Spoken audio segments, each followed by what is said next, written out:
कहाँ पर हो और कहाँ के लिए सीख रहे हो, एक तो ये, या आप उस क्षेत्र में क्या स्वयंसेवक बन करके किसानों की मदद करोगे, तो वो कितना बड़ा क्षेत्र होगा आपका, गांव, ब्लॉक, तहसील तक आप रन कर पाओगे, या डिस्ट्रिक्ट तक, या पूरे प्रदेश को आप देखना चाहोगे एज ए किसानों के लिए समर्पित होकर के। तो ये कार्य क्षेत्र की वो परिभाषा है।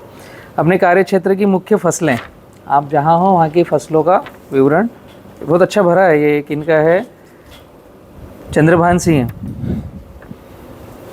कौन चंद्रभान सिंह? अच्छा, आपने भरा है, सही भरा है।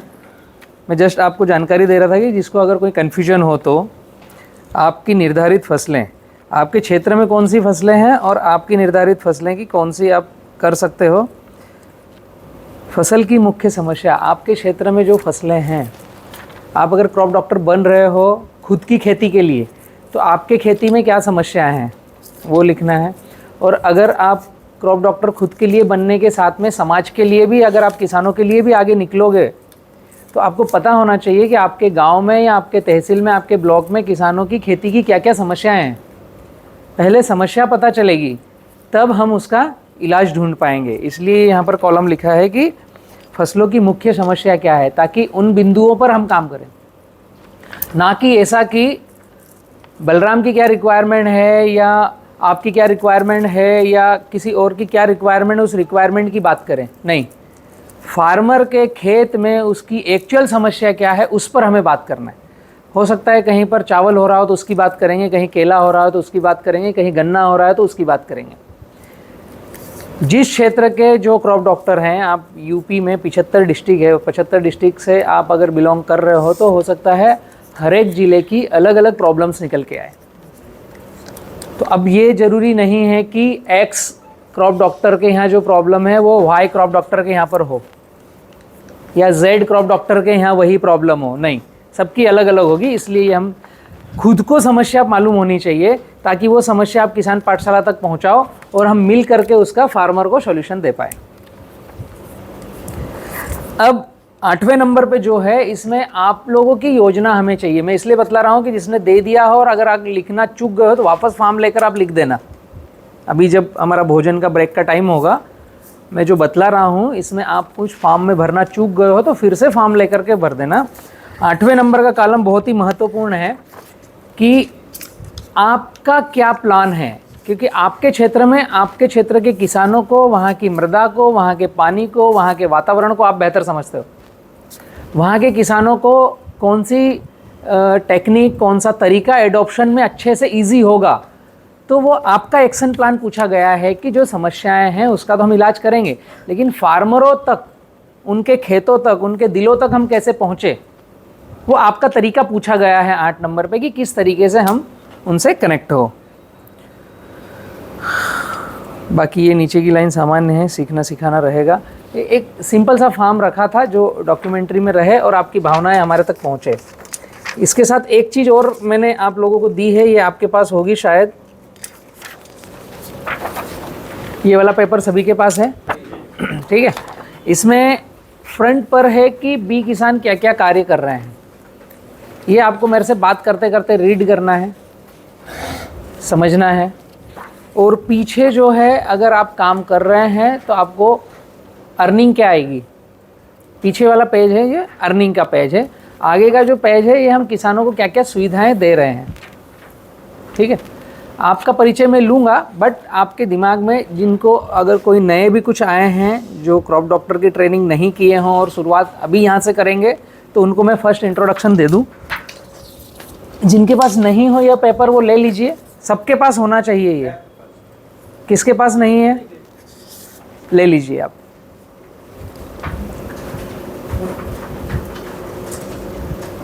आप सभी का जो एक छोटा मित्र होगा इसको साइलेंट कर दीजिए, क्योंकि 17 अक्टूबर 2023 शायद हम यूपी के फार्मरों के लिए, उत्तर भारत के किसानों के लिए और भारत के किसानों के लिए कुछ नवनिर्माण की नई पीढ़ी जनरेट हो रही है ना।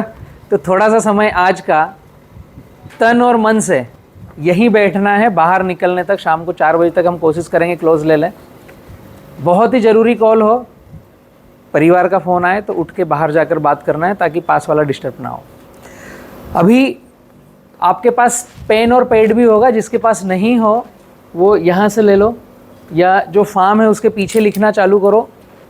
पेन सबके पास है, पैड है, तो मेरी बातें जो रहेगी वो नोट्स बनाओ, लिखो उनको। ये फार्म के पीछे लिख लो, इसमें खाली जगह है, ये आप ही रख लेना। किसी भी जगह पर इस तरह की जो जगह है वहाँ हम जब जाते हैं ना, तो बिना इसके, इस पे लिख लो पीछे, बिना पेन और पैड के जाना ही नहीं है। हम सीखने आए हैं, किसान पाठशाला की स्कूल में आए हैं, तो बिना पेन पैड के तो घर से ही बाहर मत निकलो। आजकल सुविधा हो गई है एक और, आपका जो फ़ोन है इसमें कीप नोट्स करके एक ऐप है, सबके फ़ोन में होगी नोट्स, तो ये पेपरलेस अगर करना हो तो उसमें भी लिख सकते हो आप, जो अच्छी बात लगे उसमें टाइप कर लो। मैंने पेन पैड रखना छोड़ दिया है तो मैं इसमें लिखता हूँ, है ना। आपके पास, सभी के पास जो फ़ोन है, स्मार्टफोन, सब में वो नोट्स का ऑप्शन आता है, उसमें लिखिएगा जो मेरी बातें आप तक पहुंच रही है। और आज का जो सेशन है ये सारी बातें आप तक पहुंचना चाहिए। अगर नहीं पहुंच रही तो आप मुझे रिकनेक्ट करो और फिर से प्रश्न पूछो कि मैं ये नहीं समझ पाया, ताकि जितना आप मुझे समझोगे उतना ही अपने खेत में एप्लीकेशन करोगे, उतना ही आप नीचे किसानों को पहुंचा पाओगे। ये बहुत ही ज़रूरी है, ठीक है। मेरा नाम सभी को ही पता है बलराम किसान, बड़वानी मध्य प्रदेश से 2006 से एक मुहिम लेके चला था। जब 2023 में मुझे लग रहा है कि पूरे भारत में हर डिस्ट्रिक्ट, हर गांव, हर शहर में कहीं ना कहीं सेकंड बलराम खड़ा हो रहा है। अगुवाई करना बहुत ही महत्वपूर्ण है। अगुवाई करेंगे तो पीछे साथ में चलने वाले आएंगे, तो कारवा बनेगा। 2006 में मुझे जानकारी नहीं थी कि मैं 2023 में इस तरीके से पूरे भारत को और पूरे वर्ल्ड को लीड करने के लिए अलग अलग देशों में भी मुझे बुलाया जा रहा है, एज ए किसान पाठशाला के लिए, एज ए क्रॉप डॉक्टर के लिए। तो जब मुझे पता नहीं था 2006 में कि मैंने किसान पाठशाला की शुरुआत करी है, तो मैं इस जगह पर पहुंचूंगा। जस्ट मैंने सीखने के लिए शुरुआत करी थी। इलेक्ट्रॉनिक मेरा पैसा था और वो जॉब में मतलब मोटर वाइंडिंग, ड्रिप लाइन के नक्शे बनाना, डंपिंग लेवल डिज़ाइन करना, ये सब मैं कार्य कर रहा था। उसके बाद खेती में एंट्री किया तो खेती में था अंगूठा छाप। कॉन्सेप्ट समझना, आप, मैं जो बातें बतला रहा हूँ ये सब आप कर सकते हो जब भी आप यहाँ मेरे साथ बैठे हो। हर कोई नहीं बैठा है, पूरा हाल खचाखच नहीं है, कुछ सिलेक्टेड लोग हैं मेरे पास यूपी के। जब मैंने सीखना चालू किया खेती को 2004-2003 में, खेती में एंट्री किया, तो समझ में आ रहा था मैं खेती में अंगूठा छाप हूँ। यूरिया के अंदर नाइट्रोजन कितने प्रतिशत है ये मालूम नहीं था। 2006 में ऐसा लगा कि नहीं, अब पूरे भारत के जो भी अच्छे एग्रोनॉमिस्ट हो उनको इनवाइट करके सीखना पड़ेगा। तो एक जस्ट नाम बनाया किसान पाठशाला, 16 मित्रों ने हमने मिल करके, और ऐसे ही सीखने सिखाने की मुहिम चालू करी। किरण, माइक ऑन है आपका? नहीं, बंद है। उसमें यह समझ में आया कि सीखने की एक तो कोई उम्र नहीं है, और जो नहीं आता है उसको कबूल करने में कोई दिक्कत नहीं है। मैं मेरी फील्ड में पारंगत था, ITI कर रहा था, ड्रिप लाइन के नक्शे डिज़ाइन सब बना रहा था। आपने शक्ति पंप का ऐड देखा होगा, अमिताभ बच्चन ऐड करते हैं, शक्ति pump, motor pump, blue colour से लिखा हुआ आता है। वो हमारे इंदौर के पास की पीथमपुर की है। 96-97 में वहाँ मेरे द्वारा कुछ पंप को डिज़ाइन करके उसमें सीखना सिखाना मैंने चालू किया था। अगर उस समय मेरा पैसा होता तो वो कंपनी में मेरा परसेंटेज होता। मित्र हैं हमारे अच्छे, उनके साथ में थे हम। 6 महीने साल भर में वहाँ रहा था। मतलब इस लेवल पे मैं था कि मैं खुद अच्छे पंप डिज़ाइन कर रहा था, बट उस फील्ड में था। खेती में तो अंगूठा छाप था। DAP के अंदर 18% नाइट्रोजन, 46% फास्फोरस और पोटाश 0 आता है। ये नहीं पता था कि DAP में जो डाई अमोनियम फास्फेट होता है, DAP का फुल फॉर्म 1846-0, तो ये 1846-0 भी पढ़ लिया था। ये क्या है ये नहीं पता था मेरे को। शायद हमको भी कम पता है, और जो किसान डाल रहे हैं उनको तो कुछ भी पता नहीं है क्योंकि आजकल किसानों के पास क्या जा रहा है? ऑर्गेनिक DAP मालूम है ना, ऑर्गेनिक DAP। अरे नाना जी कहते थे कि ऐसा काम कोई मत करो कि सापणी को छोड़कर भूतनी को पकड़ना पड़े। अभी पूरा देश और सभी लोग बात कर रहे हैं कि केमिकल फ्री, रसायन फ्री हमें होना है, तो सापणी को छोड़ रहे हैं हम डीएपी को, और ऑर्गेनिक डीएपी को पकड़ रहे हैं, भूतनी को पकड़ रहे हैं। अभी ऑर्गेनिक डीएपी में डाई अमोनियम फास्फेट है क्या? बेचने वालों ने भी नाम लिख दिया है कि डीएपी, ऑर्गेनिक डीएपी। खैर ठीक है, वो अपनी जगह उनका मार्केटिंग स्टंट ठीक है, लेकिन हमें किसानों तक यही बातें पहुंचाना है कि इसका इस्तेमाल करें। ठीक है, जब इसको मैंने समझा तो इसका मतलब N है, इसका मतलब P है और इसका मतलब K है, नाइट्रोजन, फास्फोरस, पोटेशियम, तो पोटेशियम 0 है, बहुत समय बाद पता चला। आज भी काफी सारे गांव में, क्षेत्रों में डीएपी डाल दिया, फसल पक गई। पोटास कोई समझता ही नहीं, कोई डालता ही नहीं, जरूरत ही नहीं। सर हमारे यहाँ हमने प्रयास किया, सर डीला में हमको उपलब्ध ही नहीं मिली। हाँ, लगभग 50 दुकानें हैं, अच्छा, कहीं पोटास मिला ही नहीं। हाँ तो आप बहुत कम आदमी निकल रहे होंगे ना पोटास खरीदने के लिए। पूरा क्षेत्र निकलेगा तो वो दुकानदार रखेगा, तो रखना भी नहीं पसंद किया ना किसी ने, कोई रख भी नहीं रहा है। हाँ 2000 की पूरी 50 किलो। हाँ 2000 की होगी, कहाँ 200 से 400 रुपए की 2000 की। हाँ तो हाँ के खेत में जो पौधे जो ऑब्जर्व करता है, हाँ। उसमें पोटास करता है, पोटेशियम करता है और कुछ उसको मतलब बना के करता है। क्योंकि मैंने एग्रीकल्चर तो किया हुआ, पर ये चीजें वहाँ पे अभी मजेदार बात समझो, ब्रदर ने एग्रीकल्चर किया है। आप थोड़ा परिचय दो ताकि सबको समझ में आए खड़े होकर, क्या नाम है और कहाँ से आए हो? नमस्कार सभी साथियों को। मेरा नाम अनुप कुमार है, मैं लखीमपुर खीरी जिले से निघासन तहसील से रखेटी गाँव से आया हूँ। और आपने एग्रीकल्चर में क्या किया है? मैंने बेसिक एग्रीकल्चर कंप्लीट किया हुआ है और उसके बाद में एग्री क्लिनिक और एग्री सेंटर उसकी भी ट्रेनिंग कंप्लीट की है। उसकी भी ट्रेनिंग कंप्लीट की, ठीक है, बैठिए। अभी मुद्दे की बात क्या है पता है? ब्रदर ने बीएससी एग्रीकल्चर किया है और एग्री क्लिनिक की ट्रेनिंग भी कंप्लीट की है। अब उन्हीं का प्रश्न क्या निकल के आ रहा है कि पोटास और पोटेशियम में क्या फ़र्क है, और पोटास डाल सकते हैं या पोटेशियम अपटेक कर सकते हैं? सिंपल सी चीज़ है। ऐसी चीज़ें मुझे भी दुख दे रही थी, इसलिए मैंने किसान पाठशाला में सीखना सिखाना चालू किया।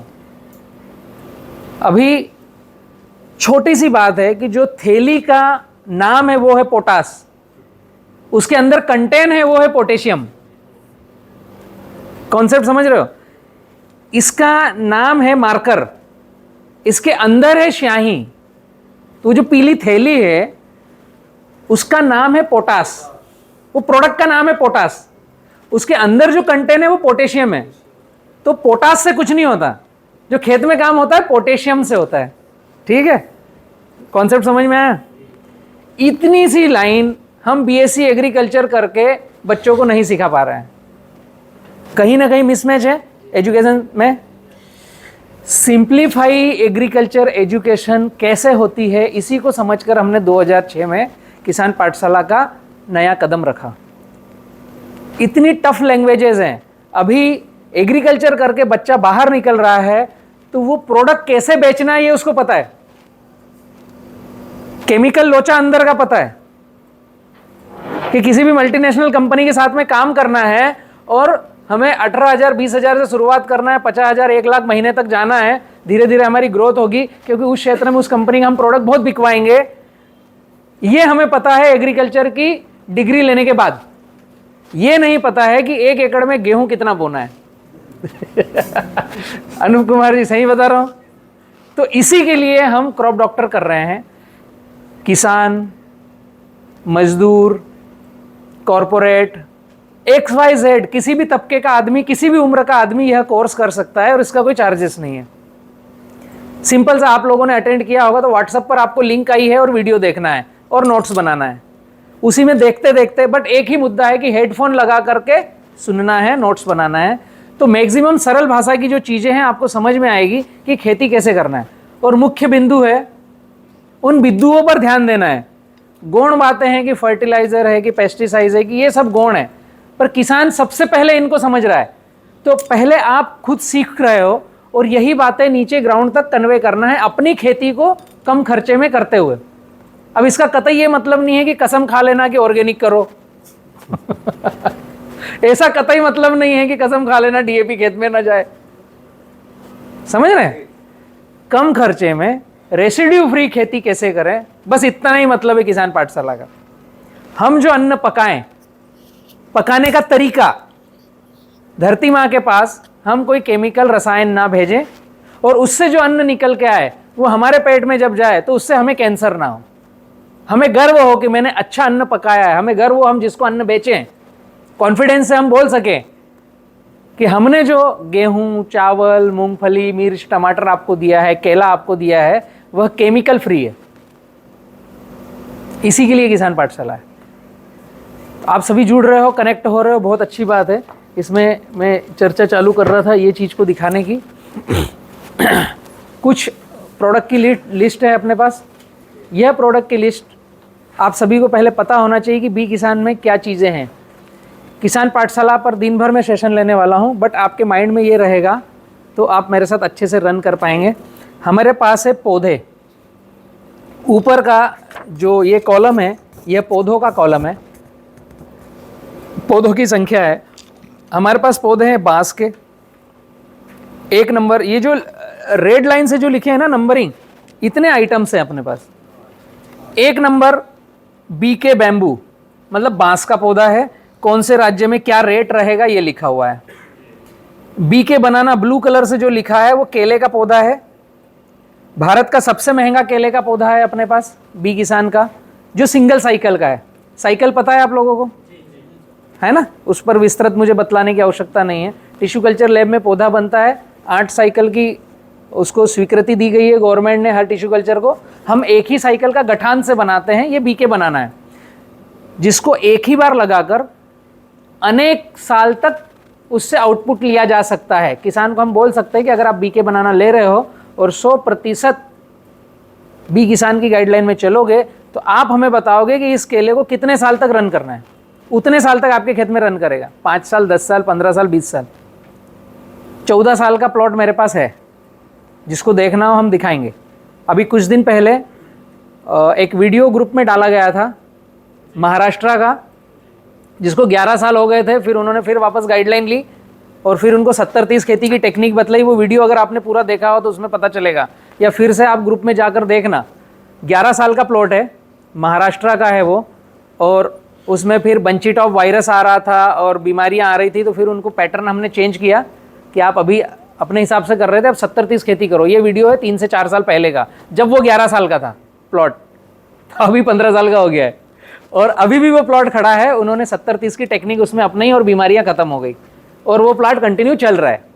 तो केला और गन्ना एक ही बार लगाकर 1000 साल तक आउटपुट उससे लिया जा सकता है। इसमें कोई अतिशयोक्ति नहीं है, रियलिटी है।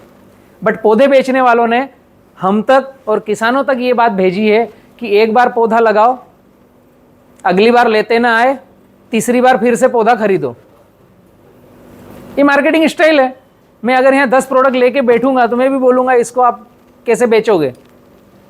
मैं आपको बात बता रहा हूँ अवेयरनेस की, मैं बेचने की बात नहीं कर रहा हूँ। एक बात गांठ बांध लेना, बी किसान से आप जुड़े हो, किसान पाठशाला से जुड़े हो, आपको कोई भी प्रोडक्ट बेचने नहीं जाना है, और ना आप यहाँ किसी प्रोडक्ट को बेचने के लिए बुलाए गए हो, और ना हम आपसे कोई प्रोडक्ट बिकवाएंगे।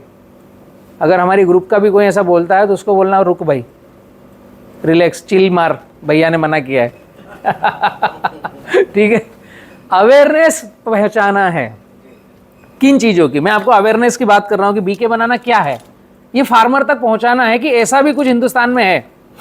सिंगल साइकिल का पौधा है, एक बार लगाकर अनेक साल लिया जा सकता है। डिसीजन उसको लेने दो, हमने उस तक जानकारी पहुँचाई, उसकी मर्जी, उसको क्या करना है, हमने जानकारी पहुँचाना है, जो जानकारी का अभाव है। और बी किसान में केवल वही चीज़ें मिलेगी जो एक्चुअल में भारत में नहीं है या वर्ल्ड में कहीं नहीं है। 75 चीज़ें जो मार्केट में है उसको हमें लाकर देने की कोई आवश्यकता नहीं है, उसकी हम जानकारी दे देंगे। जो कोई किसी चीज़ पर काम ही नहीं कर रहा है, जिसका ध्यान ही नहीं है, और वो मार्केट की आवश्यकता है, तो हम उसको मार्केट तक पहुंचाएंगे। कॉन्सेप्ट समझ में आ रहा है? इसके बाद में आता है बीके अर्ली, 3 नंबर पे। किरण इसको ऑफ ही कर दो, हाँ ठीक है। बीके अर्ली, अर्ली का मतलब होता है जल्दी। यूपी, बिहार, पंजाब, हरियाणा, ये जो प्रदेश है ठंडी वाले प्रदेश है, यहाँ पर बीके अर्ली की आवश्यकता रहेगी। धीरे धीरे आप लोगों को भी समझ में आएगा। बीके अर्ली मतलब जल्दी आउटपुट देगा। हम यहाँ पर जो काम कर रहे हैं वो काम कर रहे हैं केवल जून जुलाई में प्लांटेशन करना। मैं केले की बात कर रहा हूँ। उत्तर भारत में ठंडी ज़्यादा है, 14 महीने में आउटपुट आता है। हम यहाँ 365 दिन केला लगाना और 365 दिन केला काटना सोच भी नहीं पा रहे हैं, क्योंकि अभी तक हमारे पास मार्गदर्शन पहुँचा नहीं। मैं किसानों के प्रश्न आप तक पहुँचा रहा हूँ, हम सोच ही नहीं रहे हैं, क्योंकि हमें आता नहीं है, हम तक गाइडलाइन पहुँची नहीं। बीके अर्ली जो लगाएगा, 1 फरवरी को प्लांटेशन किया तो फरवरी, मार्च, अप्रैल, मई, जून में फ्लावरिंग आ जाएगी।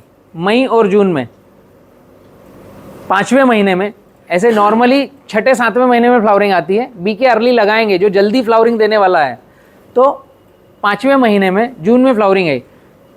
जुलाई, अगस्त, सितंबर, अक्टूबर में माल कट जाएगा। अभी माल कट रहा है, अभी आपके यूपी का है ना। मैक्सिमम नवंबर जो आपकी छठ की पूजा होती है, जब तक यूपी माल काटता है, उसके बाद फिर यहाँ से व्यापारी भी चले जाते हैं, माल भी खत्म हो जाता है और माल भी खत्म हो जाता है। और अगर किसी ने केले की बुकिंग करी है और उसका पौधा अगस्त लेट पहुँच रहा है, मतलब एक वो चाल बन गई है कि हमें जून और जुलाई में ही प्लांटेशन करना है। मतलब ठंडी आ जाएगी तो टिक नहीं पाएगा और बर्बाद हो जाएगा। वो माइंड सेट है, होता कुछ नहीं है। विवेक जी के यहाँ कब का प्लांटेशन है? 15 अगस्त का। माल आधा कट गया है। कल इनका वीडियो मैंने फील्ड पे था, मैंने प्लॉट का वीडियो डाला है। बहुत सुपर प्रीमियम प्लॉट है। 18 अगस्त का है। तो एक मनस्थिति है कि अगस्त आ गई तो सामने ठंडी आ गई। अगस्त में ठंडी नहीं आई, ठंडी आपकी नवंबर के बाद आएगी। तो ये फार्मर को समझाना है कि एक ही दिन प्लांटेशन का मत सोचो। माइनस चीज क्या है किसानों के बीच में कि सबको जून में लगाना है, 15 जुलाई के पहले सबको लगाना है, तो पूरे यूपी में एक साथ सबकी कटिंग आएगी। इतने व्यापारी कहां से लेके आओगे? फिर बोलेगे भैया मेरा रेट डाउन हो गया। फिर कमेंट्स आएंगे, बलराम भैया आप केला ही केला पूरे भारत में लगवा दोगे, रेट कहां से लाओगे? अरे तो 365 दिन लगाओ भाई, एक ही दिन क्यों लगा रहे हो? ठीक है ना। तो मई में लगाओ, जून में लगाओ, जुलाई में लगाओ, अगस्त में लगाओ, सितंबर में लगाओ। नवंबर दिसंबर में लगाओगे पौधा चलेगा नहीं, ये बात मैं मान सकता हूं। ठीक है। तो उत्तर भारत में 15 नवंबर से लेकर 15 फरवरी तक या टिल 30 जनवरी तक, 1 फरवरी तक नहीं लगाना चाहिए। दिसंबर जनवरी बहुत ठंडी का है, तो पौधा डोरमेंसी में रहेगा, चलेगा नहीं, लगाना नहीं चाहिए। इतना बोला मैंने, ताकि प्लांटेशन होने के बाद उसकी रूट डेवलप होगी नहीं तो स्पीड नहीं लेगा। लगे हुए को हम मेंटेन कर सकते हैं, अक्टूबर में भी लगा सकते हो, 1 फरवरी से भी लगा सकते हो। तो बीके अर्ली जो है ये जल्दी आउटपुट देगा। जो फार्मर यूपी में जून में लगा रहे हैं, जुलाई में लगा रहे हैं, अगस्त में लगा रहे हैं, माल कब काट रहे हैं? सितंबर, अक्टूबर, मैक्सिमम नवंबर। जिनका पौधा ज़्यादा ठंडी में खराब हो गया वो नवंबर तक काटेंगे, क्योंकि वो फरवरी में धीरे से चालू हो रहा है। तो बीके अर्ली पर अगर कोई जाता है यूपी बिहार में, 1 फरवरी को प्लांटेशन करता है, तो फरवरी, मार्च, अप्रैल, मई, जून, जून में फ्लावरिंग आएगी, जून लास्ट तक फ्लावरिंग आ जाएगी। जुलाई, अगस्त, सितंबर, अक्टूबर में कटिंग चलेगी। तो जो आप एफर्ट उत्तर भारत वाले लगा रहे हो, कब से? जून, जुलाई, अगस्त, सितंबर, अक्टूबर, तो यहाँ कोई फसल ले सकते हो। 1 फरवरी को प्लांटेशन करोगे और नवंबर दिसंबर में माल काट कर बाहर हो जाओगे। ठंडी आने के पहले ही प्लाट खत्म हो गया, ठंडी जाने के बाद आपने प्लांटेशन किया था। ये है बीके अर्ली। आपको समझ में आना चाहिए, तो ये बात आप नीचे डाउन में पहुंचा पाओगे। अर्ली मतलब जल्दी। एक इसमें माइनस पॉइंट है, ये सर मतलब मींस 9 महीने में फल तैयार, पक्का जी। फल तैयार, कट के खत्म, प्लॉट चोखा। ये ठंडी वाले राज्यों के लिए है। दूसरा उन किसानों के लिए है, अब मैं पूरे भारत की बात बता रहा हूँ। उत्तर भारत के लिए तो फरवरी से नवंबर दिसंबर तक खत्म करो। जिन किसानों के पास पानी नहीं है, यूपी में कुछ पॉकेट ऐसा है जहां पानी नहीं है, इटावा है या आपका है ना, कुछ क्षेत्र ऐसा है जहां पानी नहीं है, झांसी है जहां कुछ क्षेत्र में पानी नहीं है। तो उन किसानों के पास पानी कब है? 1 जुलाई को बारिश आती है जब पानी आता है, और फरवरी के बाद मार्च, 15 फरवरी, मार्च 1 से पानी खत्म हो जाता है। तो मार्च, अप्रैल, मई, जून, 4 महीने पानी रहता नहीं। इन किसानों के लिए भी अर्ली है।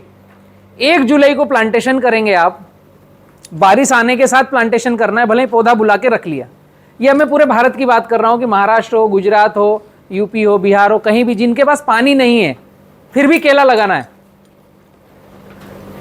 1 जुलाई को प्लांटेशन करना है तो जुलाई, अगस्त, सितंबर, अक्टूबर, नवंबर लास्ट तक, दिसंबर फर्स्ट में फ्लावरिंग आएगी। तो दिसंबर, जनवरी, फरवरी, 1 फरवरी, 15 फरवरी से पानी खत्म हुआ तो पानी देने की आवश्यकता नहीं है। 15 फरवरी से 15 मार्च के बाद में प्लॉट कट के खत्म। तो जिनके क्षेत्र में ठंडी ज़्यादा है वो भी प्लान कर सकते हैं, जिनके यहाँ पानी नहीं है वो भी केला प्लान कर सकते हैं। इसलिए हमने यह प्रोडक्ट निकाला है बीके अर्ली। इसमें एक माइनस है कि इसका उत्पादन कम आता है। आप अगर बीके G9 लगाओगे और बीके अर्ली लगाओगे तो अर्ली जल्दी आएगा तो इसका उत्पादन कम आएगा, क्योंकि इसको हमने लैब के अंदर इसके पत्ते ज़्यादा निकाल लिए। केला कैसे काम करता है, 50 पत्तों की उसकी उम्र है केले की, ठीक है। अभी जो आपके पास G9 पौधा आता है वो G9 पौधा आता है 15 से 20 पत्तों के बीच में। जिन्होंने ज़्यादा साइकिल ली है वो 20 पत्ते तक आते हैं, जिनकी नॉर्मल साइकिल है वो 15 पत्ते, 12 पत्ते आते हैं। समझ में आया? बाकी के 35 पत्ते आपके खेत में आते हैं। तो 7 महीने में फ्लावरिंग आती है। 1 माह में 5 पत्ते आते हैं और 35 पत्तों के लिए 7 माह चाहिए, इसलिए 7 माह में फ्लावरिंग आती है। अब उत्तर भारत में, नमस्ते जी, फॉर्म वगैरह लिया आपने, ले लो। उत्तर भारत में यह कमी है कि ठंडी ज़्यादा है। ठंडी ज़्यादा होने के कारण यहाँ पर फ्लावरिंग लेट आती है, पौधा डोरमेंसी में चले जाता है। अब पौधा डोरमेंसी में जब जाता है, ये फॉर्म भरना है आपको, और मैं अभी ये चार्ट समझा रहा हूँ, इसको रीड कीजिए। चार्ट समझो, फॉर्म बाद में भरना है। डोरमेंसी में जब पौधा चले जाता है तो उम्र पौधे की रुक जाती है। केले का फिक्स सिद्धांत है कि पत्ते कितने निकल रहे हैं उतनी उम्र। तो बीके अर्ली में हमने ऑलरेडी 25 पत्ते निकाल लिए हैं, अब 25 पत्ते बचे हैं आपके पास। तो 25 पत्ते निकालने में वहाँ लैब में समय लगता है। इसका रेट क्यों ज़्यादा है? जो काम आपके खेत में होता पत्ते निकलने का वो हमने लैब में कर दिया, आपको 25 पत्ते वाला पौधा दिया। अब आपके खेत में 25 पत्ते आएंगे, 1 महीने में 5 पत्ते, कितने महीने लगेंगे? 5 महीने। 5वें महीने में फ्लावरिंग आएगी। रॉकेट साइंस कुछ नहीं है, बट किसी की दृष्टि इस तरफ नहीं गई इसलिए उन्होंने किया नहीं। हम किसानों की प्रॉब्लम समझ रहे हैं, ढूंढ रहे हैं, तो हम उसका विकल्प निकाल रहे हैं। इतना सा सिंपल सा लॉजिक है, कोई बहुत बड़ा रॉकेट साइंस नहीं है, बट पूरे भारत में कोई नहीं करता, हम ही कर रहे हैं, क्योंकि हम प्रॉब्लम ढूंढ रहे हैं। किसान की प्रॉब्लम ढूंढ करके उसकी समस्या निकाल रहे हैं, उसका निवारण करने की कोशिश कर रहे हैं। ठीक है, ये है बीके अर्ली, जल्दी आउटपुट आएगा। पत्ते कम हैं, तना मोटा कम होगा, हाइट थोड़ी कम रहेगी तो फल का वजन कम आएगा। अभी आप 25 किलो उत्पादन ले रहे हो तो इसमें 18 किलो आएगा। बोल करके बात करके बतलाना है कि अगर बीके अर्ली पे जा रहे हो तो उत्पादन कम आएगा। इसका रटून अगर रखोगे तो उसका उत्पादन फिर ज्यादा आएगा, क्योंकि वो पहले पत्ते से एबीसीडी से आपके खेत में है। कॉन्सेप्ट समझ में आया? अभी अगला पौधा है हमारा बीके G9। सामान्य पौधा जो केले का G9 का पौधा मार्केट में अनेक कंपनियों का मिलता है, वैसे हमारे पास भी G9 का पौधा है। बीके बनाना, बीके अर्ली भी G9 ही है। जैसे अभी ब्रदर ने पूछा कि पोटास और पोटेशियम, तो G9 हो गया, वो पोटेशियम हो गया, मदर टंग उसका नाम हो गया ग्रैंड 9। ऊपर जो पोटास है वो अलग अलग हो गया कि बीके बनाना, बीके अर्ली, बीके G9, ये ऊपर के नाम अलग अलग हो गए, परिभाषित कर दिया। अंदर का कैरेक्टर जो है वो ग्रैंड 9। अभी बीके बनाना मार्केट में 8 साइकिल का मिलता है, 9 साइकिल का मिलता है, हम 6 साइकिल का दे रहे हैं। किसी को राइटिंग में चाहिए तो हम बिल के साथ में राइटिंग में भी भेजेंगे, क्योंकि हम बैच मेंटेन करते हैं। पूरे भारत में एकमात्र हम ही हैं। जो मेरी पहली टिश्यू कल्चर लैब थी, उन्होंने कम साइकिल का पौधा बनाने का डिसीजन बंद किया तो मैंने वो लैब ही छोड़ दी। पता है आप लोगों को, मेरी जो टिश्यू कल्चर लैब पुरानी थी, हाँ, उसको मैंने छोड़ दिया है, क्योंकि उन्होंने, बोर्ड ने ये डिसीजन लिया कि हम कम साइकिल का पौधा नहीं बनाएंगे। अब मैंने खुद ने अपनी 3 टिश्यू कल्चर लैब अलग खड़ी कर ली है, बी किसान की ही। वहाँ मैं पार्टनर था, यहाँ मेरा खुद का प्रोग्राम है। कॉन्सेप्ट समझ में आया? पूरे भारत में कम साइकिल का पौधा कोई नहीं बनाता बी किसान के अलावा। बस बात इतनी सी मैं आप तक पहुँचा रहा हूँ। तो BK-G9 जो है वो 6 साइकिल का पौधा है, जिससे रोगों से लड़ने की क्षमता जिसमें ज़्यादा है। ये अगर मार्केट में किसी को कन्वे करो तो कम साइकिल क्या होती है ये आप बतला सकते हो।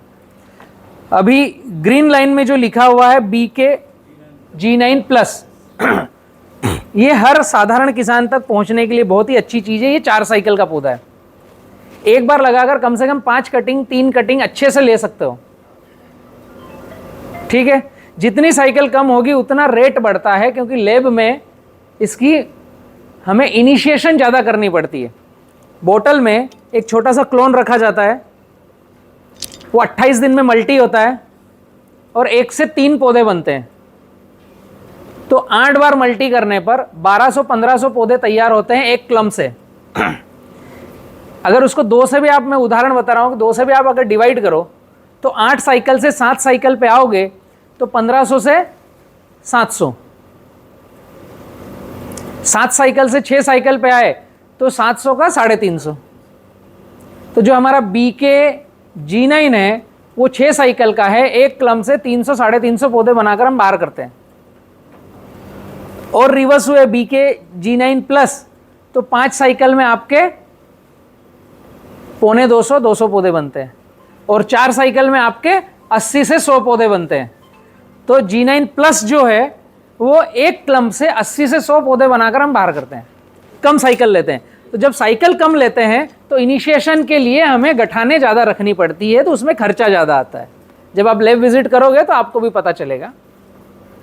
और मैंने एक वीडियो डाल रखा है, किसी को बतलाना हो तो किसान पाठशाला 90 लिखोगे तो अपनी लैब का वीडियो आएगा। 90 किसान पाठशाला 90 नंबर का वीडियो है, उसमें 28 मिनट का वीडियो है। पूरी लैब के अंदर की डिटेल मैंने बतलाई हुई है, कैसे मल्टी करते हैं, कैसे प्राइमरी करते हैं, कैसे सेकेंडरी करते हैं। आपको भी पहले वो सीखना है, किसानों को पहुंचाना हो कि बी किसान का पौधा कैसे आता है, तो उसको वो वीडियो शेयर कर सकते हो। साइकिल क्या होती है उनको पता चल जाएगा। आया समझ में बनाना। अभी 6 नंबर पे है BK शक्कर। ये गठाने हैं। जरूरी नहीं है कि हर किसान सक्षम हो और टिश्यू कल्चर के पौधे खरीदे। गठान किसी को चाहिए तो हम कंद पर भी काम कर रहे हैं। तो बी किसान के जहाँ प्लांट है कम साइकिल के, वहीं से हम गठान निकाल करके देते हैं। ट्रांसपोर्ट इसमें आगे पीछे हो सकता है, जनरल रेट लिखा है 8 रुपये की एक कंद है। अगर संख्या कम है और लंबी दूर भेजना है तो हो सकता है कि हमें ट्रांसपोर्ट का पैसा ज़्यादा लगे। तो BK शक्कर मतलब गठान है, वो जब आप बताओगे किसानों को तो उनको ये कन्वे करना है कि हम दूरी कहाँ से आ रहा है, ये उसके हिसाब से ट्रांसपोर्ट बतला सकते हैं। 1 नंबर बाम्बू हो गया। 2 नंबर से लेकर के 6 नंबर तक केले के पौधे की वैरायटी है अलग अलग। मतलब उसका मदर कैरेक्टर G9 है, बट उसके तरीके अलग अलग हैं। अभी 7 नंबर पे है BK पपाया, पपीता का पौधा। यह हम बनाते हैं 786 रेड लेडी ताइवान वैरायटी का।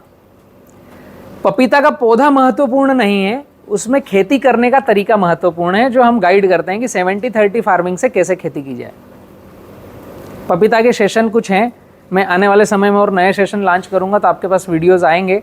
तो पपीता को भी रीड करना चालू करो। आपके उत्तर भारत में मेन जो 3 फसलें हैं, केला, गन्ना, पपीता, और तीनों फसलों के पौधे भी हमारे पास है, गाइडलाइन भी हमारे पास है, और कहीं ना कहीं मार्केट तक ले जाने की व्यवस्था भी हम बतलाएंगे। 8 नंबर पे है BK शुगर। ये गन्ने का पौधा है। ये पूरे भारत में रेवोल्यूशन लेकर के आ रहा है। जहाँ भी हम जा रहे हैं कई सारी फैक्ट्रियाँ हमें इनवाइट भी कर रही है और हम भी कई सारे लोगों के साथ आगे बढ़ रहे हैं। BK शुगर को आप सभी को जानना बहुत ही ज़रूरी है। अभी पिछले सत्र में हमारे कुछ वीडियो डले हुए हैं जो आपने रीड किए हैं। किसी ने क्या गन्ने के गन्ने पपीता सब देखे हैं।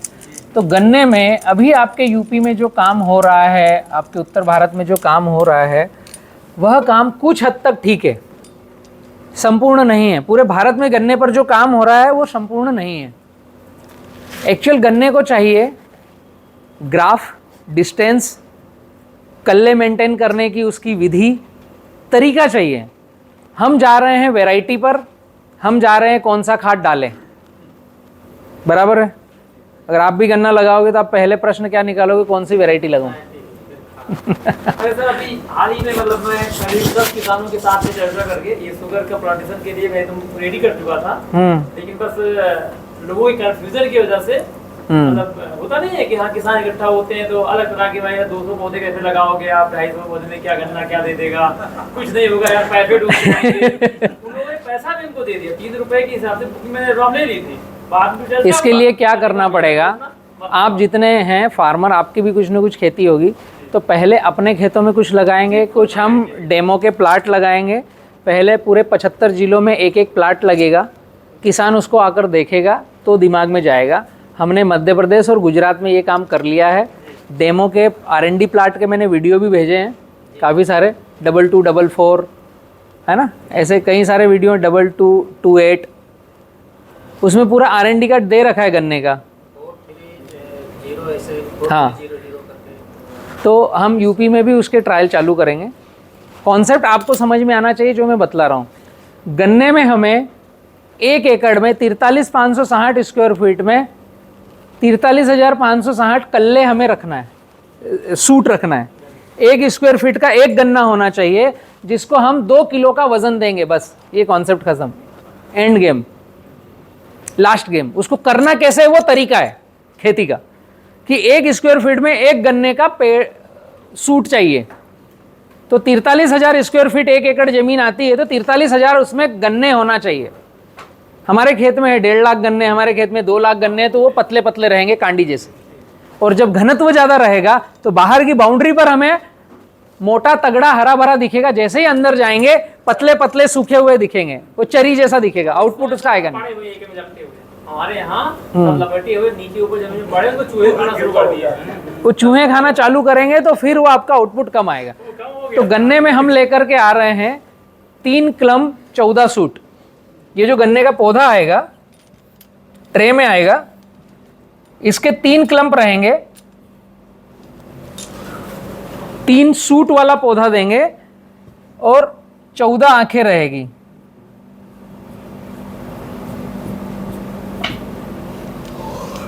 ये पौधा हम देंगे, उस पौधे की कीमत ये लिखी हुई है। और 1 एकड़ में हम तो मात्र 1000 ही पौधे रेकमेंड करेंगे, लेकिन शुरुआत में किसानों के साथ जाएंगे तो 5x7 पर जाएंगे तो लगभग 1300 पौधे लगेंगे 1 एकड़ में। केला जैसे लगा रहे हैं 1250 और 50 पौधे गैप फिलिंग के, तो 1300 उसको बुक करना पड़ेंगे। लाइन से लाइन 5 फीट, पौधे से पौधा 7 फीट, जिगजैग, जैसे हम केले लगाने की बात करते हैं, सिमिलर गन्ना वैसे ही लगेगा। शुरुआती चरण में पहले साल ऐसा लगेगा किसान को कि तो कुछ कम हो रहा है, कुछ उत्पादन कम आ रहा है, जगह बहुत ज़्यादा दिख रही है। बट 2nd, 3rd, 4th में ये बहुत ज़्यादा कारगर होगा। जो पौधे से पौधा 7 फीट हम रख रहे हैं, ये पूरा ट्रिलिंग करके भिर्रा बड़ा बनेगा।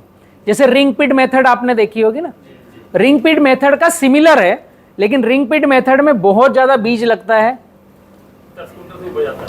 है, 10 ऊपर जाता है। हाँ, तो 1 एकड़ पे जाएगा उसका लगभग 50 क्विंटल, तो आपका 5 बीघे हो गया, है ना।